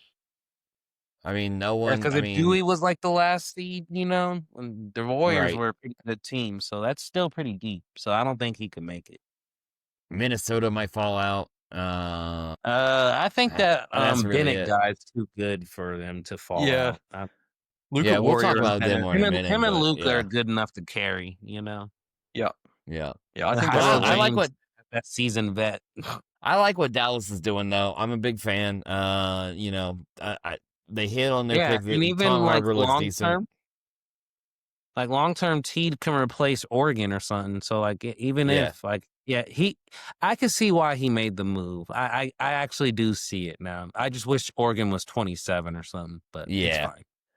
But also, Gage has got to pan out at point guard. A lot of the success is going to depend on how Gage Everard is as a point guard. So we'll see. Yep. Yeah. But if that works out, then Dacey's show. Yeah, the Doug Dacey's. He's winning. What a TC! What a fucking TC! Oh my god! He's winning MVP. I hope he falls off so hard when he's 30. Oh my god! Why would you wish that for? Why would you wish that for Ted? Since he's going to be a Pacer. Jesse Jones. I would never wish that for Ted. I don't know. Nuggets might be that. Wait, he traded. Nuggets Humphrey. are a sleeper pick. Nuggets are a sleeper pick for me for sure. I just don't like Deshaun. Yeah, me either. And I didn't really understand the. I would have played Winfrey at small forward at this point. Yeah, I didn't understand the Winfrey trade. That's kind of like I would have kept Winfrey and played him at small forward and Deshaun off the bench. Yeah, like they it all depends on Deshaun. And then they traded for Zarko, who's better at power forward. And then they traded for Theo Campbell, who's better at power forward. And then Mabry, who's like probably best off the bench. I don't know. They kept trading for sort of these mid-tier bigs and then traded their best big. Right. So, yeah. It is interesting. They still have 3 firsts, so we'll see, but yeah. Yeah, they still have 3 firsts that they can move, and Devonta will move them. I mean, we know Devonta by now. Yeah, I guess I would have I guess he's had Winfrey long enough. I guess he was fed up with him. I'm not going to hate on him for that. I mean, he's been trying to move Winfrey for like 3 seasons. Yeah, he's had him for 4 years, so I'm not going to hate on him for that. If he thinks he's not good enough, I'll trust Devonta's judgment on that. You know what I mean? Fair enough. He's pretty good player about evaluations. But at this point, I'm starting Theo Campbell at center. I'm starting Harley Mabry at power forward, and I'm using Jokic as the center. I'm using Jokic as the third big. That's what I'm doing. I agree. I'll see what Harley can actually do as a starter. They have enough scoring. You know what Jokic can do. He ain't playing defense. Right. Yeah, they have enough scoring. They don't need a bad defense, offensive starter at power forward. Like, they can afford to keep Jokic off the bench, and hopefully the Harley Mabry can play some defense. Yeah. Like, you know what I mean? No, I get that. But if they make the right move for a big or a small forward or whatever they do with them first, they're definitely a contender. Yeah, move 3 first for a small forward, and they're a contender now. But move 3 first for a small forward, and they're like going to be one of my favorites, I think. I mean, that's what I'm saying. They're a contender, but they're not a favorite or nothing to me right now. Yeah. Imagine this team with Kirk Swain. Yeah. I think that's the favorite out of the West. Oh, if he got that GBB wing. Yeah, that would have been a move to make. That would have been a move. Oh, Moron got Kirk. Damn. Moron got Kirk. But he's starting. Oh, we'll get to him. Yeah, we'll get there. But like, I don't know. You gotta do something. Like, you gotta do something small forward. I don't think Oyerbides is it. Not a small forward. Like, now that his handling has gone up a little bit, because I think he was C for a while there. He wasn't last year. He was C+ last year. But I mean, he's looking more like a shooting guard to me than he is a small forward. 6'4", 219, like C+ rebounding. Like, he's not a small forward to me. Yeah, it's like that It's the Peralta and all the like. I don't know. Yeah, there's been a lot of. Yeah. Oh, I gotta sneeze. Bless you.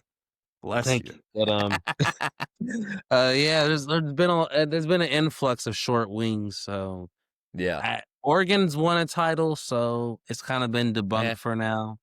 We will see if Deshaun or Peralta can develop into one down the line. There will be a stigma against 6'4" wings. But let's move. Yeah. We've said enough about the Nuggets.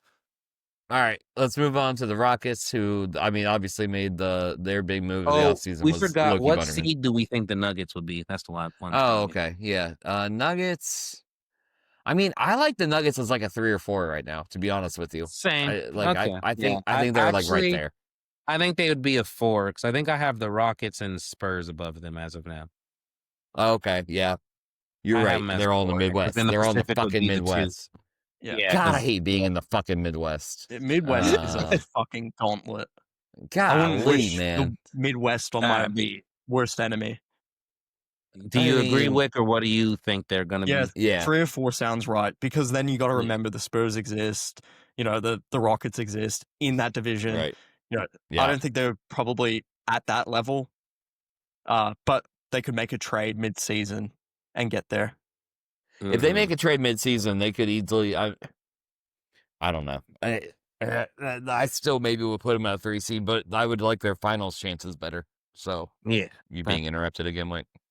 Well, let's look at the reigning MVP's new team. Not often an MVP gets traded, but low key's on the Rockets now. Low key's on the Rockets. Real quick before we dive into like the important parts of the Rockets that matter, Yunus Sin having that breakout TC, just wild. I mean, absolutely wild to me. Everyone says all them BBB people suck. He's proven a theory wrong. Well, I would have said that about him last year. Yobo's doing it too, high key for a 2nd round pick. Baxter like was an +5 player. TC for Unison. Yeah, I was gonna say the all B theory is kind of getting broken if soon becomes something too. He looks like a good bench player to me right now. Yeah, he does for sure. Was Baxter all Bs when he came out? I'm about to look it up. Yeah, Baxter was all Bs. Yeah. Ruddy looks good. Ruddy is 1 TC away from potentially being a good starting small forward. Oof, Baxter was. You're right. You were not lying. Yeah, Steph, I like what they're doing. Yep. Azulis, I thought would be better by now, but it's fine. He still gets some blocks and he outplays his ratings a little bit. Yeah, I mean, he's had B+ rebounding for years, and he's still averaged 11.6 and 11.9 2 years in a row. So Well, he is 7'3". I think that might help him.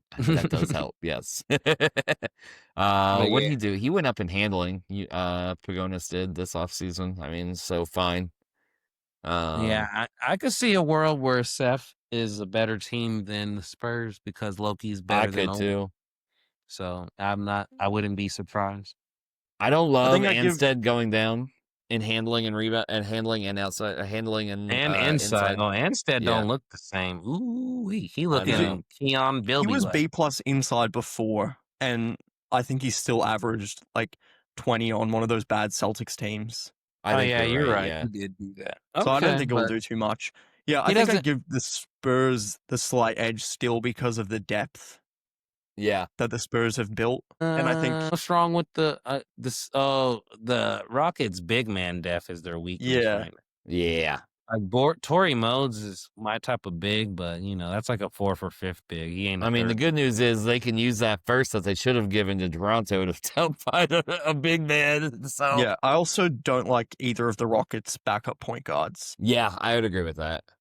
What's So wrong with the- Marcos? He's pretty shit.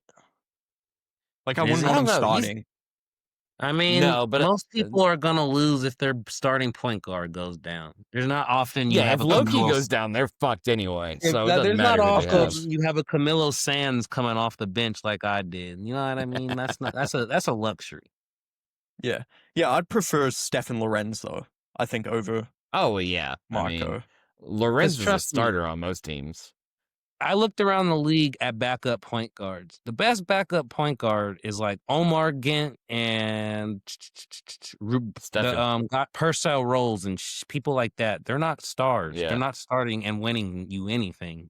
There's no good Serdan. backup point like that. Serdan. Well, Serdan, well, he would be a starter on a lot of teams, so you're just being Yeah. greedy. You asshole. So would Stefan Lorenz on the Spurs. I mean, we'll get there. We'll get. I we'll don't get think to the Spurs, Lorenz. I but- don't know what Lorenz is yet. I wouldn't. Yeah, Yeah, we again, need to see. He You're might right. be a shooting guard. I'm not saying he's not a star or something, but he might be that Tyree shooting guard or whoever. Yeah, that. I'm definitely nitpicking though. Like the Rockets, their starting Yeah. five might be the best in the league. Yeah, I think very it's- well could. Yeah, because I'm taking Amstead over Glendon. So yeah. Yeah, Yeah. absolutely. Yeah. With a bullet. Oh Right. crap! Is my cat meowing? Hold on. I still don't love Ken Twist, but I think that's just a me thing, which is fine. I feel like at this point he's proven all the doubters wrong. Yeah, Like he's you're done this probably right. year after year now. Yeah. So it is what it is for me on that. He's but- never had a season under 20 points per game. That's crazy. Hey. What's their name? Introduce the fans. Say hello to Applejack, who's yelling Applejack. he's leaving. We love Yeah, that. no, the Rockets. Yeah, I could see a world where the Spurs and Rockets both win 60. Yeah. I would agree with that. I think they're solid. I mean, I have them as a 1 or a 3 seed. It just depends. Yeah, but I think we said enough about we know they're legit, They legit. Yep. and they just need to trade a first for a backup big. That's basically the Yeah. only thing. They need to back up big immediately, though, for sure. Yeah, that's the only thing they missing. Minnesota, obviously, their clear Yeah. loss this year is They won Ryan a Gore. ring. That's the main thing. But yeah, losing Ryan Gore kind of cooks them. Ryan Gore. Yeah, and I'm surprised he retired at 34 with how good he looked, too. Yeah, That kinda I'm shocked mad me. because that ruins his Hall of Fame, some of his Hall of Fame chances. Because you need. Don't worry, he wasn't getting my vote either way. So same with Fucking hater. Musa. But and because somebody forced me to sign him to a contract like that, so yeah, I knew it was a potential he was gonna do that. It was like Yeah. Garrett. That's actually one of my pet peeves. Can I go on a little tangent? Yeah, sure. I Take hate it. Take it. when people sign players or like good older veteran players with contracts that expire at like 34, and then there's Yeah. the risk that they retire, even if they're still good, like a Ryan Gore. It just diminishes Yeah. their trade value so much, and it makes me not want to trade for them, like and give up the assets, that they'd be worth. And yeah, so Moral of the good thing I story: traded him sign with your 4 years players of that contract. to contracts that expire at their age 33 season, and then evaluate whether they're worth going the 3 years. Yeah. Yeah, I wanted to do that, but like when Glore tested when he was 26, Derek or somebody gave him a 6-year max, so I'm not gonna give the same year. So I had to go Well, 7. right. Yeah. And then he Yeah. In that expired when he case, was there's nothing 34. you can do. Yeah. Right. Yeah, it was nothing I could Yeah. do. I don't. I plan my things out normally, but someone You did. just got fucked. You just got Yeah. fucked there. There's nothing you can do about that. And I know not to, Yeah, be signing I would take players. care of him if I could have. Yeah. Actually, the rule was instituted because of you. The age Right. 36 The Mario rule. rule. The CC rule. The CC rule. Going back to what CC said earlier, as if we're gonna go, let's go back to the Timberwolves on this. But back to what CC said earlier, Bennett Bales is definitely good enough to carry, especially with Luka. I don't love the fact that he's gonna try Luka out at center. I think that's gonna be. I mean, that is what it is, but I don't love that. I think Keys is a better defender, and I think Luka's a better scorer. I'd rather have that flipped. But I guess Luka goes up to a defensive center, so he's giving that a shot. So that is fine, whatever. He is 278, so it's fine. He's got the size. It's not like he's like, he's not like 6'8", 220 or something. Yeah. Who's this Rotimi guy? He looks kind of interesting. Yeah, I don't know. He was their second round pick last year. Oh my God, he's a second round pick. Somebody gonna go after that day too. He'll get some attention in free agency this year for sure. Yeah, for sure. It might be worth seeing if he could play small forward, possibly, because I don't love the idea of playing Gyro James at. Gyro James. I mean, is it Hyro or Gyro? Euro. Hyro? He is. He actually is. He's starting Rotimi at small forward. So I didn't look at his depth chart, but yeah. So Rotimi will start at small forward this year. So we'll see how that goes. I think that'll be interesting. Noah Bone don't look bad. When did that happen? He looked okay last year. The fuck? Yeah. He finally hit his growth spurt. Okay. Yeah, if Rotimi could fit in for Glore a little bit, they could be something, but it's obviously going to be a step back. Did Donnie Spora go up? It looks like it in outside. It looks like he went up maybe in outside, yeah. And Spora inside went up and outside. No, Spora went up and outside and rebounding. Okay. Yeah. He looks interesting. Yeah, he looks pretty good. This is a playoff team to me. It just no depends doubt on about It's a playoff. It will depend on small. The West is tough though. The West is real tough. You got to remember. So yeah, I mean, they're like a 3. They're like a 4 seed in the East, but they might miss the playoff in the West. So you never know. Yeah, I get you. I don't know. And they're in the Midwest, so yeah. I mean, Keys, Luka, Bennett Bales, and if Spore can and Donnie. I think they win. I think at least they're winning 50. I think y'all tripping. I mean, Glore was important, but they still got Bennett. Look at Bennett. That man. I know Bennett's good. Bennett's good. Yeah. I would say, yeah, they winning 50. Watch, y'all gonna come back. Yeah. Probably. I think they're a 6 or a 7 seed. That's where I'm at with them. I think they're and that might be 50 games. That might be 50. That could be 50 games. That's what I'm saying. Yeah. Right. Yeah, it could very well. You're right. But yeah. We said enough about them. Yeah. Let's move on to Wick's brother. Do we have Jackal around? Can Jackal make a cameo? Do we got Jackal? No. No, he's not here at the moment. Damn. Unfortunately. Right, well, fuck him. But I've already proven that we're different people. AI is crazy nowadays. You never know. I don't know. He's made his cameo. I mean, the Spurs are the class of the West, and I fucking hate it. Like, I mean, it is what it is, but yeah. Trust me, it's as annoying in person as it is in EBL chat. Yeah, I'm sure. I can't imagine. Trust me, he is fucking infuriating. The only thing, I just wish, I wish he didn't have Logan Pontus on his team still. I just feel like, I'm shocked. That's the one thing I wish Moron would have just demanded instead of the LeBlanc thing. I'm just like, it's like he has his cake and he's eating it too right now. Because Berkeley looks insane.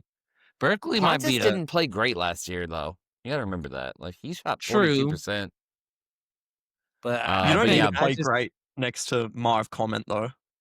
If he's Berkeley the looks one to answer insane. power forward. I think Berkeley could be he's looking like an all-star type of player now. Like it's insane. Yeah. It's fucking like annoying. Dyson, I figured I guess he made the I guess Dyson was a move to make. I don't know. He had nothing else to move, so I guess that's why he moved it. Yeah. I wouldn't have made that move personally. I wouldn't have made I it. figured he was gonna like upgrade from Glendon or something, but it's kind of hard because it's perfect though for what he needs. It's hard. Yeah, Glendon's. I think he wasn't expecting the Omero TC that he got, which is fair enough. He's gone up every TC. Should be right. But like, I think it's a good thing to not. I'm salty. I see what you're saying. I could have just paid for Romero instead of Gall. I'm just kidding. No, I'm salty I didn't draft Romero because I was like, it was him or like Darren Beaching, and I remember. And you picked Beaching. Yeah, because I'm a potential. Who did he offer me Romero for? Oh, he offered me Romero and a first for Gerasim Kaiserslav, and I should have fucking jumped on that shit. Let me tell you. Oh, well, what can you do? Yeah, Spurs, they're not winning no 70 like Jackal said. But I don't think so either. Nah, only like 10 teams building have done 70-win teams. Omar does not. You have to have an MVP point guard. He don't got that, so he ain't winning no 70 games, bro. Yeah, just I would say at least 60. You gotta have an MVP type point guard to win 70. He's like a 65 win team. Yeah, 66. They could win 65 for sure, but 70, you gotta be. 66. You gotta have like the best point guard in the league for sure. Yeah, if he had like Doug Dacey on this team, that's a 70-win team. You know what I mean? Yes. Even though we do like Omar Lyons, I know, I understand. Omar's good, but Omar's like fifth point guard good. He ain't making all league teams. He's He's DBJ level. He's like that defensive lockdown, 22-10 guy. Yeah, he's fine. He's like Chris Paul in an era where there's more scoring point guards or something. Yeah, I do think it's hilarious that the only year since he started that he did not have 10 assists per game was that year that he played with me. Like, what happened? Like, why do players just like suck when they come to my team all of a sudden, and then they get better than me? Like, I don't, all right. Upgrade your training facilities. Fuck, I don't know, man. But yeah, I'm definitely on board with the Spurs being like a 65, 66 win team. I mean, they're the team to beat in the West until someone fucking beats them. They're the team to beat, honestly, but yeah, it's funner to say Streeter is, but they're not unbeatable though. They aren't. No team. No. Yeah. Hey, 70-win teams lose all the time. I've seen two of them do it. Ain't nobody unbeatable. Right. I think I figured it out. Okay. The food in Memphis, it's got to be pretty heavy, right? Oh, God. Yeah. I think that's it. You got to hire a nutritionist. I'm making my players fat. Explain McQuell quick then, huh? All right. Anyway. All right, moving on. Let's move on from Jackal. Fuck him, Respectfully, out of love. I have to say, I had to at least say it one time. Oh, yeah. Of course. Let's move on to his BFF. Let's move on to his best friend, Derek. We got the Utah Jazz. Utah Jazz might have the best def in the league, bro. Yeah, it's like he's in a weird place because it's like, where does he upgrade? Colin Reeder, Bigs is where I'd upgrade. I still hate their bigs. I hate their bigs every year, and I'm wrong every year, but it's fine. I'm gonna keep saying it. We weren't wrong. Us Utah big haters were vindicated with their round one exit last season. No, you're definitely right about that. I mean, we're screaming, like, people are telling us we're wrong all year, and then, like, Colin Reeder shits the bed in the playoffs, and it's like, well, yeah. My thing is like, Jamel Byers is just, like, as someone that, like, almost regretted trading him away, it's like, he's always disappointed in the playoffs. So I don't understand Jamel Byers, and I never will. He's a weird player. That's why I'm like, I just stopped caring about him because, I realized he was a weird player. I don't fucking get it, and I'll never get it. And it's not for me to get, I don't think so. Eddie Bowler might be a difference maker, though. And him going up and rebounding is big. TC. Yeah. Going up and rebounding. Yeah, because if he can be better than Reader or something, and because Reader would be a really great bench big. Yeah. You can't deny that.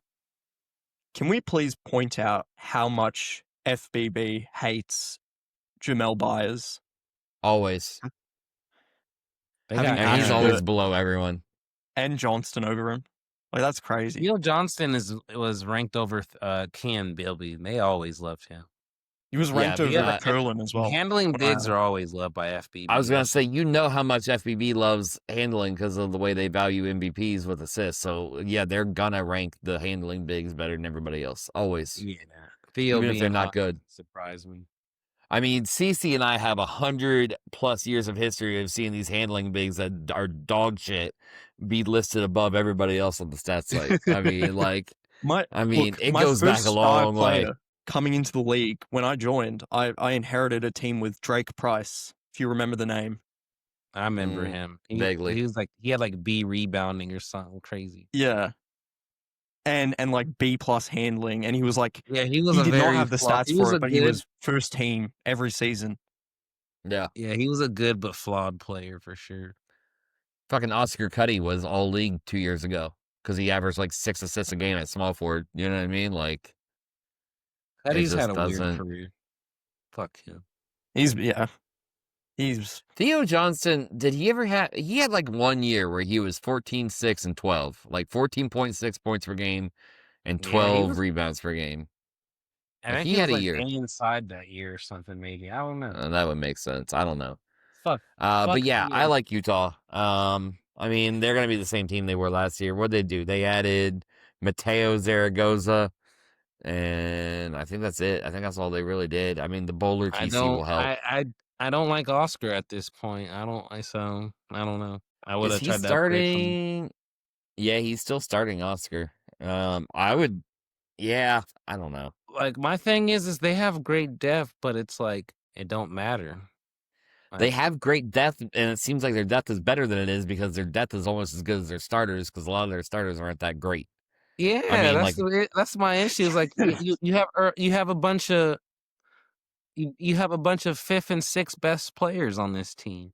Yeah, you've got Merlin and you got Beasley, and then the rest are all kind of interchangeable. After that, you know what I mean? Yeah, Merlin and Beasley are great. Don't get me wrong, but yeah. But the good thing is Merlin's only 27, so he could still. Oh yeah, they got time. Pivot. Yeah. I don't. Yeah, because Reader's important thing to note. Merlin went down in handling from last season. Yeah. And he did sort of have that big breakthrough season where he got his assists under 3, and I think he was averaging 11 assists a game. Sorry, turnovers. Yeah. So we'll see if that holds with the decline. And then Kofi's 32, so clock's ticking. Clock's ticking. Tick tock. But yeah, I mean, solid. Good team.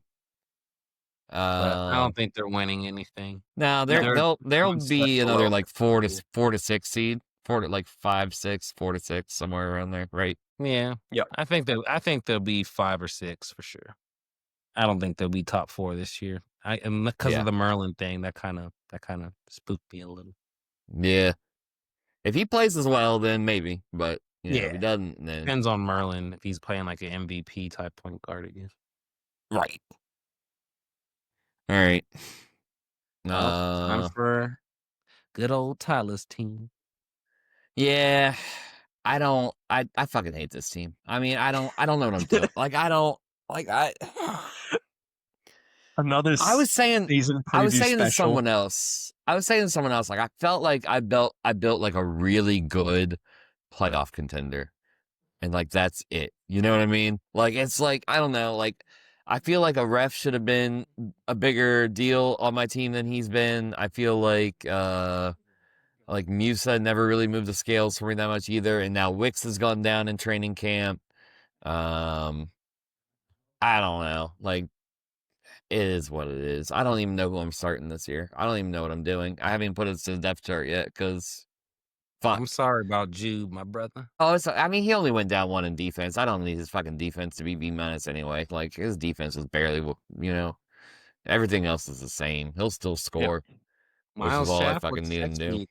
I I might start Scaff. I don't know. We'll see. Oh, Scaff and Rudder reunited. And it feels so. Yeah, I know. I don't Erwin know. Bland looks. Who's this Jose guy? He look all right. Oh, I traded in this year for Jose and Bobin. Bobin and Jose were my 2 first-round picks this year. Oh, Bobin was a Angel hit. Garcia. Bobin was definitely a hit. As a C potential guy. So yeah, Bobin and Jose both had C potential. And I traded in for him. Yeah. and they both hit. You got Streeter's boy, Jordy. Okay. Dominic Nardozzi had F potential, and I should have drafted him with my first-round pick instead of Angel, but it is what it is on that one. I'm not going to have bird years on Nardozzi, and that's going to suck for me, but... You could. Damn. You could. Well, he has deep potential, so he still could just suck after this. Well, I think he's going to keep going up because he started with F. He went from F to D, so... Oh, okay, I see what you mean. You know what I mean? Yeah. If you get off Scaff I'm gonna be real. I really thought the arrest move was gonna like move the needle for you, and it didn't at all. Yeah, kind of. Yeah. Oh well. What were you saying, Whit? Yeah, if you can like get off Wicks and Scaff, you'd have cap to bring back Nardozzi in a couple of off seasons. I'm thinking about it, to be honest with you. That's kind of where I'm at with it. No. Yeah, I'll just take Scaff. Thanks. Yeah, Wicks looks kind of cooked. Excuse me? Wicks is cooked. Shut up. Wicks is. That looks like he'll still be looking like a bench. Yeah, damn. I like my youth though, so I'm thinking about pivoting because, like, you should just like you can move somebody. Well, yeah, maybe I'll take Musa. No, I'm just kidding. I don't have it. If I had a contract in my Warriors, maybe I would for the shits. I mean, I'm sure I could find a buyer for Musa. I'm sure I could still move Wicks for like a first at this point, a late first, but a first, a red for Lily. You post. Yeah. All right. Jason Carter went up in defense. I don't know. I was like, Wicks would have to play because his ratings. I don't know. That look kind of scary. I don't know. Man. I don't know. So I don't know. We'll see. Or like you might like him and Staff together or something. You could figure. Yeah. Something. But like I like my youth still. Like I like Jose. I like Jordy. I like Olmstead. I like Bobin. Hey, Erwin Bland went up and inside. Erwin Bland. Shout out Erwin Bland. Yeah, he looks good to me. He's a good bench point guard. Yeah. I actually think he's a good bench point guard.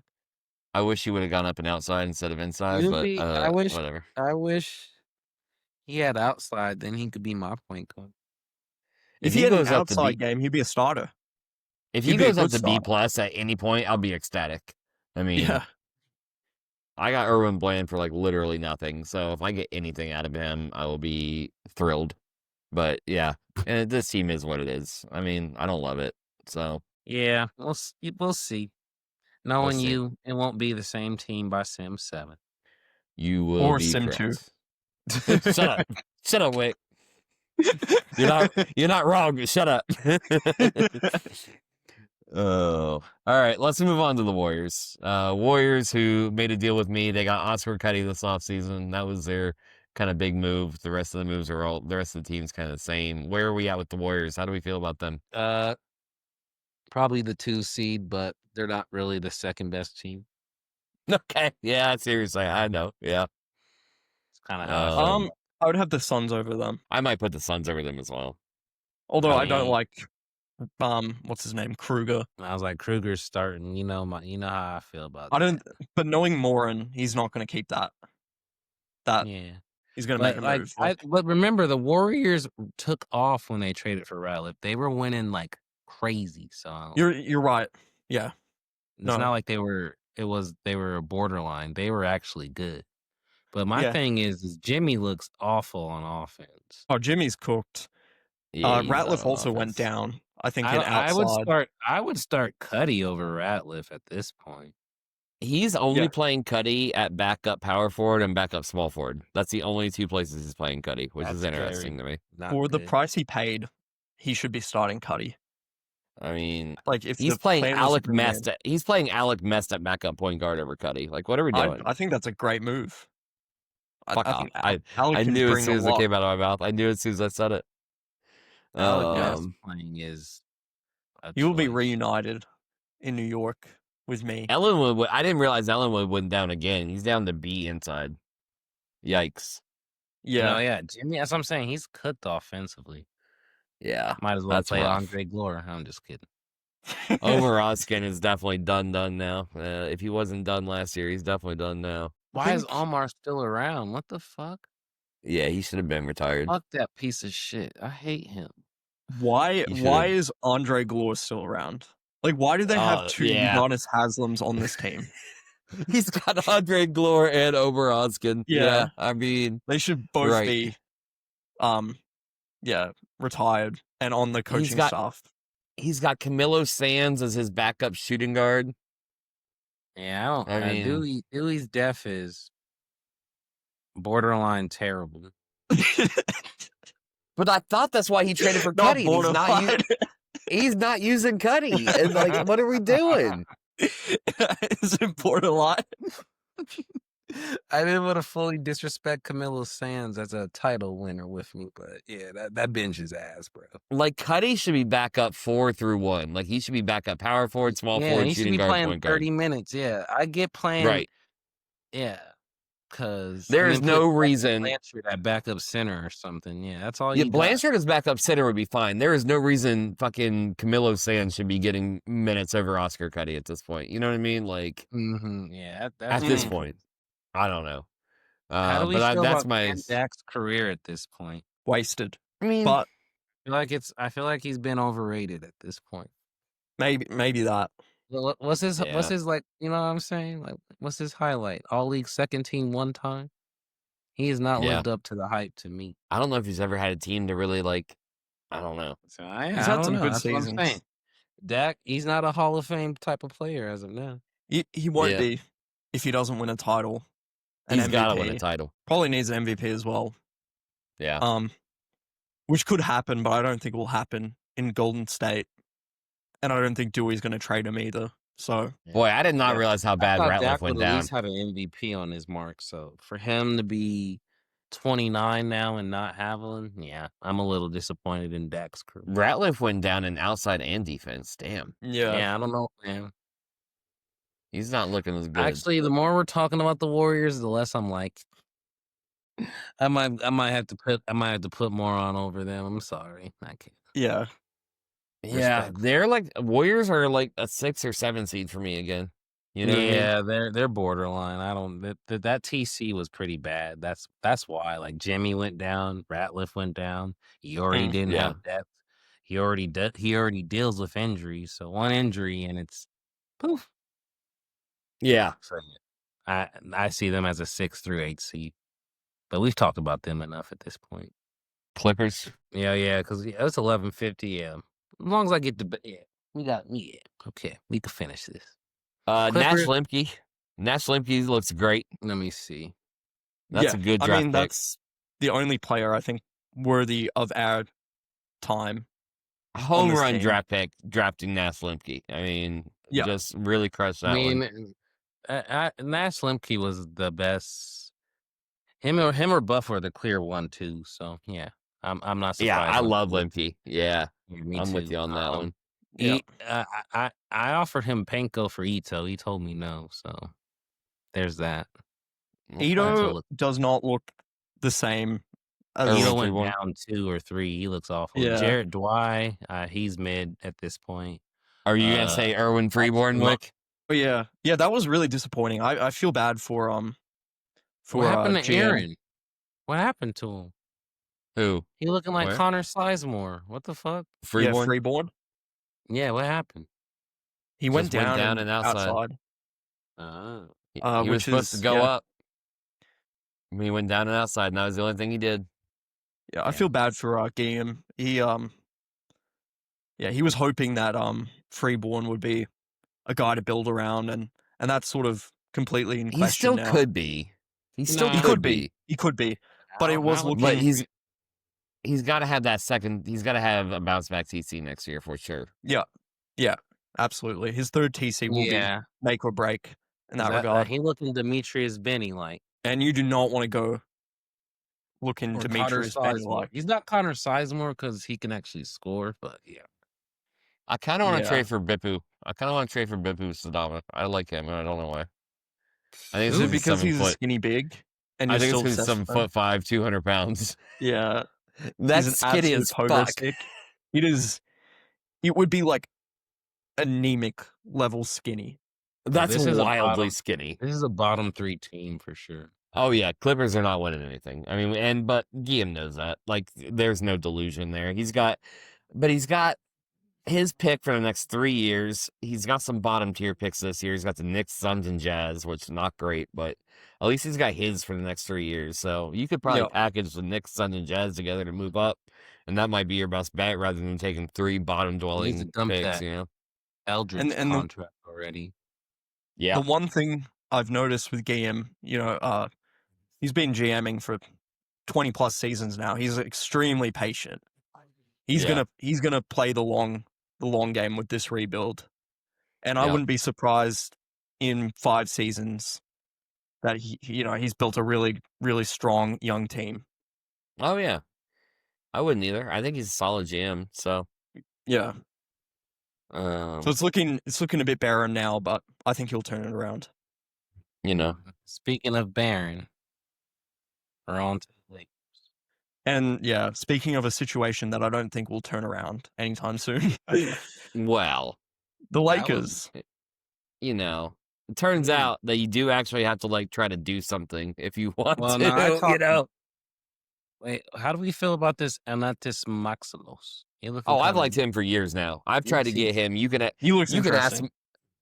Mofo. I have tried to get him for at least 3 or 4 seasons now. I spent 5 days MLEing him last year because Droppy never came online, and then Droppy finally got on day 5 and maxed him. I was like, fuck. Do we know his defense at power forward? What? Do we know his defense at power forward? No. Do we know anything because Droppy probably never didn't ask anything? No. I should ask Mofo. Okay. Let's figure this out. Yeah, it's I'm glad 3 in the morning. I'm probably not going to tag him. Pretty mid. Yeah, definitely a backup point guard at this point. Well, I think the big takeaway from their TC, or the big reward they got for their great offseason, was Jamil Monte. Yeah, he went up for. Yeah, he looked good. Yeah. That was the 29th pick, by the way. And people say and everyone says those picks are shit, remember? No, he should have gone a lot earlier. This drafting, Bruno Folds with pick 28 or 29. So, yeah, good players can be picked with pick 28 or 29. Yeah. I hate this draft specifically. I swear to God, I didn't know what half of these fucking GMs were doing. I mean, I was just watching. It got so painful for me to watch some of these guys get picked where I'm like, this is a fucking second round pick. Why is he going pick 18? I don't know who went pick 18. That's just, you know what I'm saying? Anyway, whatever. Fine. It adds variance to the league. Adds a little sauce. And we got shit drafters. We got people like Droppy who doesn't use their free agency in their salary cap. To be fair, I talked to Droppy. He hated the free agency. He said, I'm just going to wait for next year. It was a weak free agency. You could still try to sign Dirk Whitley. You could still try to sign Dirk Whitley and trade him day 1. You know what I mean? You can still, there's still some things you can do. Just saying, well, I don't like it. I don't want to do it. It's like me my dad making me play basketball when I'm young. I don't want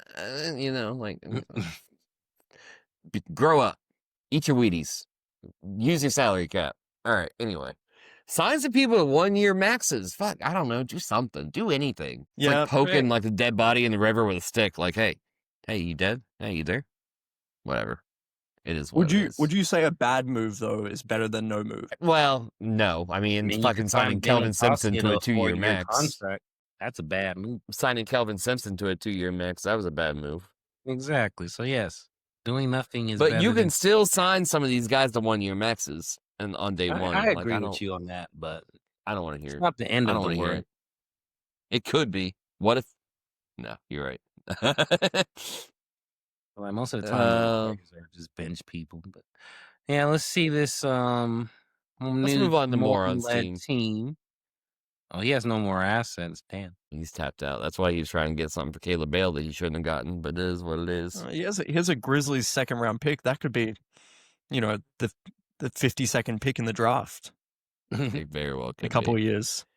You're on to something. It's not nothing. Did Caleb Bale go up? Oh no, he just moved him back to point guard where his defense goes to B+. That's all that is. Okay. I mean, he's got Phil Dring, he's got Zach Merlin, he's got Kirk Swain, he's got Mason Winfrey. He's got 4 very, very good starters, and he's also got Ewald Kruger. So, I mean, very good third string big, Ewald Kruger. Yeah. Well, the good thing is the team is young, so he probably just is like 1 year away. Yeah. In that sense, and he's just like, I'm just gonna have to eat it for a year, and maybe he could still win with Kruger starting. And he thought maybe he can get an asset for the Bale thing, and that didn't work. But either way, it's a good built roster. I'm not gonna fully hate on it for the retool. I think it's good. I think it's pretty good because Kirk's gonna age well. Yeah. So yeah, I don't see. And then yeah, Winfrey and Dring are the same age, so that's perfect. Yeah, I mean, I think it's fine. I'd rather have this team than the team he had before. Yeah, I agree. They're definitely a playoff team for sure. I mean, obviously, but I don't know. He would have maybe won 1 ring, but look at Frisbee this year. He would have already been cooked. Right. So he made the right call. I mean, yeah, if he kept that team with Frisbee and Ratliff, yeah, he would have been cooked. He would have been cooked. Yeah. 100%. Yeah, this team is just a center away, and in this center market, that's a lot easier said than done. Tough to get a center right now. Though. He'll find a way. He'll find a way to get a fucking lottery pick for Caleb Bell and flip it for a really good center. Yeah. Yeah, I think, he's just 1 move away. I don't think he's beating the Spurs or Rockets this year anyway, so it's not. No, I don't think so either. I don't think he's in a panic, so that's why I was like, he's still in the right spot. Yeah. I will say the decision to stretch wave Kokan was an interesting one. Yeah. Because if you look at his dead salary, he's got 5 years at compete for 5 years. That's fine. Yeah, I mean, which I think is fine because he'll probably be, trying to build a winner with Merlin and Dring right the next 5 years. But it does limit his flexibility in the sense that he won't be able 27, 28, 29, 30. Dring would only be 31 at the end of that. I don't think that's an issue. Okay. If you play, as long as he's Dring until he's 31, It's not something I would have done, but yeah, I wouldn't do it. I would just keep that old fucker. But yeah. Yeah. I would have just cut him and not stretched him. Like, here's the 40 mil for 2 years. Get the fuck off my team. That's what I would have done if I was going to cut him. Yeah, get the fuck off my team for 2 years. I wouldn't have stretched him. I just would have cut him. Yeah, I don't stretch nobody. Stretching is for no. Never mind. I ain't saying that. Unless I'm trying to create. Moron's beating me more in the finals than anyone. I can't really shit talk him. So, well, fair. Unless I'm like right on the cusp of not having enough cap for a max, like that's the only way I'm stretch cutting someone. You know what I mean? Yeah. Yeah. I don't think I've ever stretched anyone besides maybe Gilbert Arenas the first time or I can't remember. Maybe somebody like that. But yeah. Right. No, we like amnestied them back in the day. Yeah, remember? we just cleared that contract. We called it a day. We said goodbye, contract. We don't want you anymore. Those were the days. I miss those days. Yeah, let's go to the next team. How do we feel about the Blazers? I mean, shout out new Adam Smith. Yeah, Adam Smith. Shout out. God, fuck this camera. Trade Hammond for a first or something. Shout out Ohio. He's another Ohio GM. Well, we love that. We needed another. I like the trade for Lee Dang, obviously. I like the Lee Dang trade. I thought he got good value out of that. Tomia lost all his value, obviously, so he needs to just dump he needs to dump Huber in the deal with Hammond and trade Hammond for a first and prepare for a long rebuild. Yeah. It's going to be struggle street for another couple of probably at least 3 seasons. I would dump Barden's contract. It's better off to just. I think Barden's cooked. He needs to have all that cap and just enjoy trying to steal people for 2 years. And the more the merrier, you know. Yeah. Who's ready for an inefficient 16-12 from Dirk Ree? Oh, yeah, what he should do though, he needs to get like 2 or 3 seconds this year, like in the top 30, you know, and draft some people and use that cap for that. Get some prospects in his ring. Yeah. That would be a good idea. That's the GM advice I'd give him. Get some seconds or something for this year. Yeah, like trade his future seconds for seconds this year and try to do something with that. Yeah, because while you have the cap, might as well. Yeah, he may not have the cap after that. Who knows? Yeah, might as well. Right. Might have the chance. But I don't know. Long rebuild here. It's a good situation though. It's not terrible. He just has 1 year without his pick. Yeah, it's a good low pressure situation to inherit and get a better feel for the league and the rules and team building. Are you gonna try to make a play for Johnny Stern? I don't know. He went down in handling, and that's a deal breaker. Okay, I get it. Right. No, he played pretty shit last season as well. So I don't know. Just last season, interesting. Okay, but look, he was putting up Charles Lardy like numbers back in the day. Okay. He was prime Charles Lardy. Dan, last thing I'll say about Portland is when he gets to this part. If the point guard I just traded for was compared to Johnny Stern, I would feel it. Anyway, shout out Adam Smith. Welcome to the league. We appreciate having you. Trade Hammond for a first, and then you'll be good. And Huber, get rid of Huber, and honestly, maybe move on from Barden already. Anyway, all right. You might be able to get a first for him or something, but yeah, you can move on to the Kings. Let's channel the spirit of Dan on this one. Oh God, no, let's actually. I like that Joe Ponku move. You know, it was good. Yeah, I don't hate him. I wish Stu would have gone up in rebounding. That sucks that Stu did not. Dang. I mean, he has that Josh Thrasher. They're both like A inside, A minus B right now. So it's a Thrasher. He still could get better. I'm also a big Vesko Vitacic fan. Don't know why, but I've always liked him. So I don't mind Vesko. I wanted my Zion. I wish the Kings would have done so. I mean, the Kings still at this moment in time have 19.3 million cap room. Like, how do you not do anything? Part of that was me trading a lot more in the deal than he had like 26 mil before the trade. Right. Yeah. How do you not use any of your fucking cap room? I mean, come on, just log on one time. It's just we got 5 days. Just GMing malpractice at this point. This isn't the first nothing off season for the Kings in the Sesame regime, and I don't think it will be the last. I don't either. Damn. Yeah. Zingdu looks pretty awful. That was a bad lottery pick at this point. Yeah, Shingdu's fucking cooked. That dude is done. Stick a fork in him immediately. Okara looked like he went down, so that's not good. Maz Dayton was a waste of a first-round pick this year for him. Yeah, it's pretty. It's pretty dire. That man's got zero offense. At best, he could be a backup point guard type shit. Yeah. None of their players that they drafted this year. How do we feel about Mofo favorite Stu McCarthy at this point? I already said that I hated that his rebounding didn't go up. I mean, at this point, he can score. He's a one-trick pony. You know what I mean? Yeah. I don't think he's closer to an average big than he is a star at this point. Mm-hmm. Yeah. The fact that he couldn't even break 9 rebounds a game is fucking rough. There's no one else on that team. Yeah. So, how are you not getting more than 9 rebounds per 36? Right. Which is the fuck are we abysmal. rough.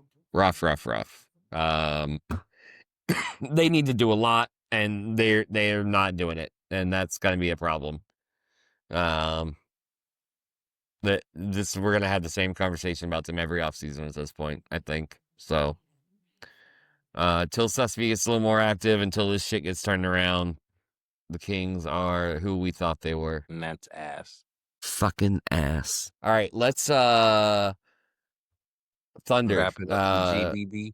How is nobody traded for Brett Bourne yet? Everybody has a point guard. I've thought about it. I don't know. I don't think GBB would want to trade with me, for one. Well, it looks like Brett Bourne went down, too.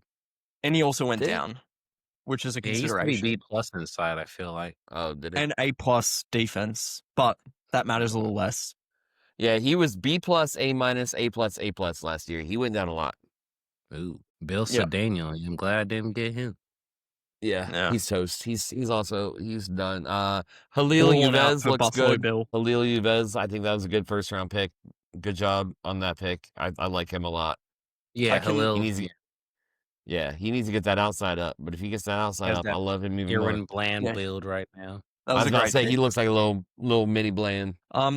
We'll say Buffalo Bill does have a very promising career selling used cars ahead of him. You don't like he can Bill play Sly? in No, he's talking about Bill Buffalo Bill. Cedeno. Yeah, Bill he can play Cedeno. into that whole Bill Buffalo Cedeno? Bill nickname. Yeah, he SF does. crowned that then. I'm glad I MLE'd Terry. I'm happy with my decision. I had all the hope in the world for Bill Cedeno at one point, and yeah. So When you shoot 33% from three, you probably are. Yeah, you're probably ass. Yeah. You're probably ass. But yeah, I mean, Thunder, I like they trade Bourne, and it's another long process for GB. I mean, they got the Celtics pick this year, they got the Nets pick this year, they got the Thunder pick this year, they got the Bulls pick this year. And the Spurs. It's like a lot of teams pick, I feel like, and Yeah.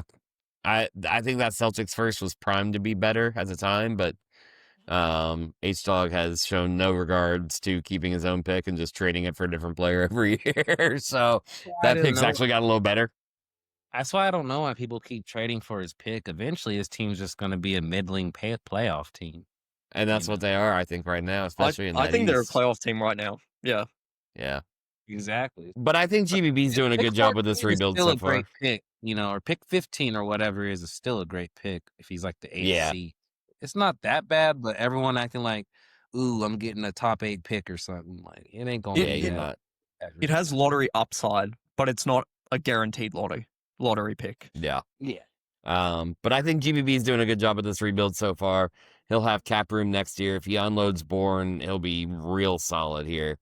If he gets a few more, I mean, at least, what would you move for? Okay, none of us are in the market for Brett Bourne right now, but like if you were in the market for like a point guard and you felt like your team was a point guard away, what's the price you would move for Brett Bourne? I think at this stage, before games have been played, I would say he's at like maybe 2 firsts. Bourne's worth 2 firsts to me at this point. Yeah. Okay, we're all on the same page. He was worth 3 with the A+ and all that. With him going down, he's worth 2. Either two somewhat decent firsts or 2 shitty firsts and like a prospect. You know what I mean? Something like that. Yeah. That's where I put him at.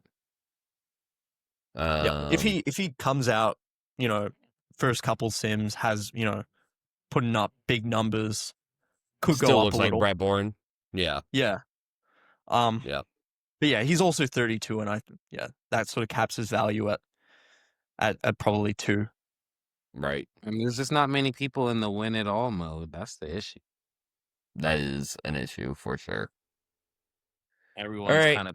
That wraps up the teams. Are we all on Doug Dacey for MVP prediction? Yeah. Yeah. Okay, great. 0 variance there out of us. We're all on Doug Dacey. I think we'll all be pretty great on that one. If he doesn't win it, it will be a disappointing year for him. Yeah. I guess we could say second would be Loki again. Yeah, I could see that. How about a spicy MVP pick? A spicy MVP pick? Yeah. I had one earlier. Who was it? Fuck. That's a little too spicy. Hey, that's a little too spicy. Yeah. Could. Let's be real. You never know. You never know. Could.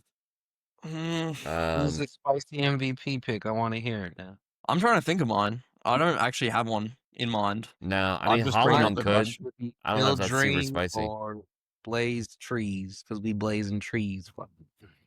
I mean, if the Sixers are good this year, Blaze Trees definitely could. Let's not get it twisted. Like, any point guard on a good team has a chance. You know what I mean? That just is what it is. So. Or that Hodge guy could be a dark horse, Nikola. Yeah, very well could. Oh my God, if he scores, like, if he shoots a little more, but keeps up that efficiency, yeah, definitely could. His assists might not be good enough. That's the only thing that might hold him back. But if he gets the assists up, yeah, absolutely. The free drag be taking his assists because he's a ball hog. Yeah, you're probably right. I think Holloman's a dark horse pick. I think Holloman could win one. Oh yeah, I forgot about Holloman. Yeah, well, they're going to win a lot of games in the East, and he was just the Finals MVP, wasn't he? Yeah, and I know he just went down, but Max Merlin on the Jazz also. You never know. Oh, fuck him. He went down. Who do we like? Important part. Well, he might be 3 turnovers. I don't know. I can't trust Max anymore. Yeah, you might be right. You might be on something. Who do we like for title teams? CC, give me your finals predictions. It's probably a rematch, both fighting. You think Hornets, Spurs? Probably gonna be around. Wick? I want to say, yeah, the Spurs are probably going to represent the West. I'm not going to say my team in the East because, I don't know, I just think that will jinx it. Do it. No. Do it. Don't coward. Do it, pussy. You won't. Yeah, don't be a pussy. Yeah, fuck it. No, actually, fuck it. I'm predicting a brothers matchup. Yeah. There you go. Yeah. Okay, yeah. I see myself as a finals team. I was one game away from beating the Hornets. Hell yeah.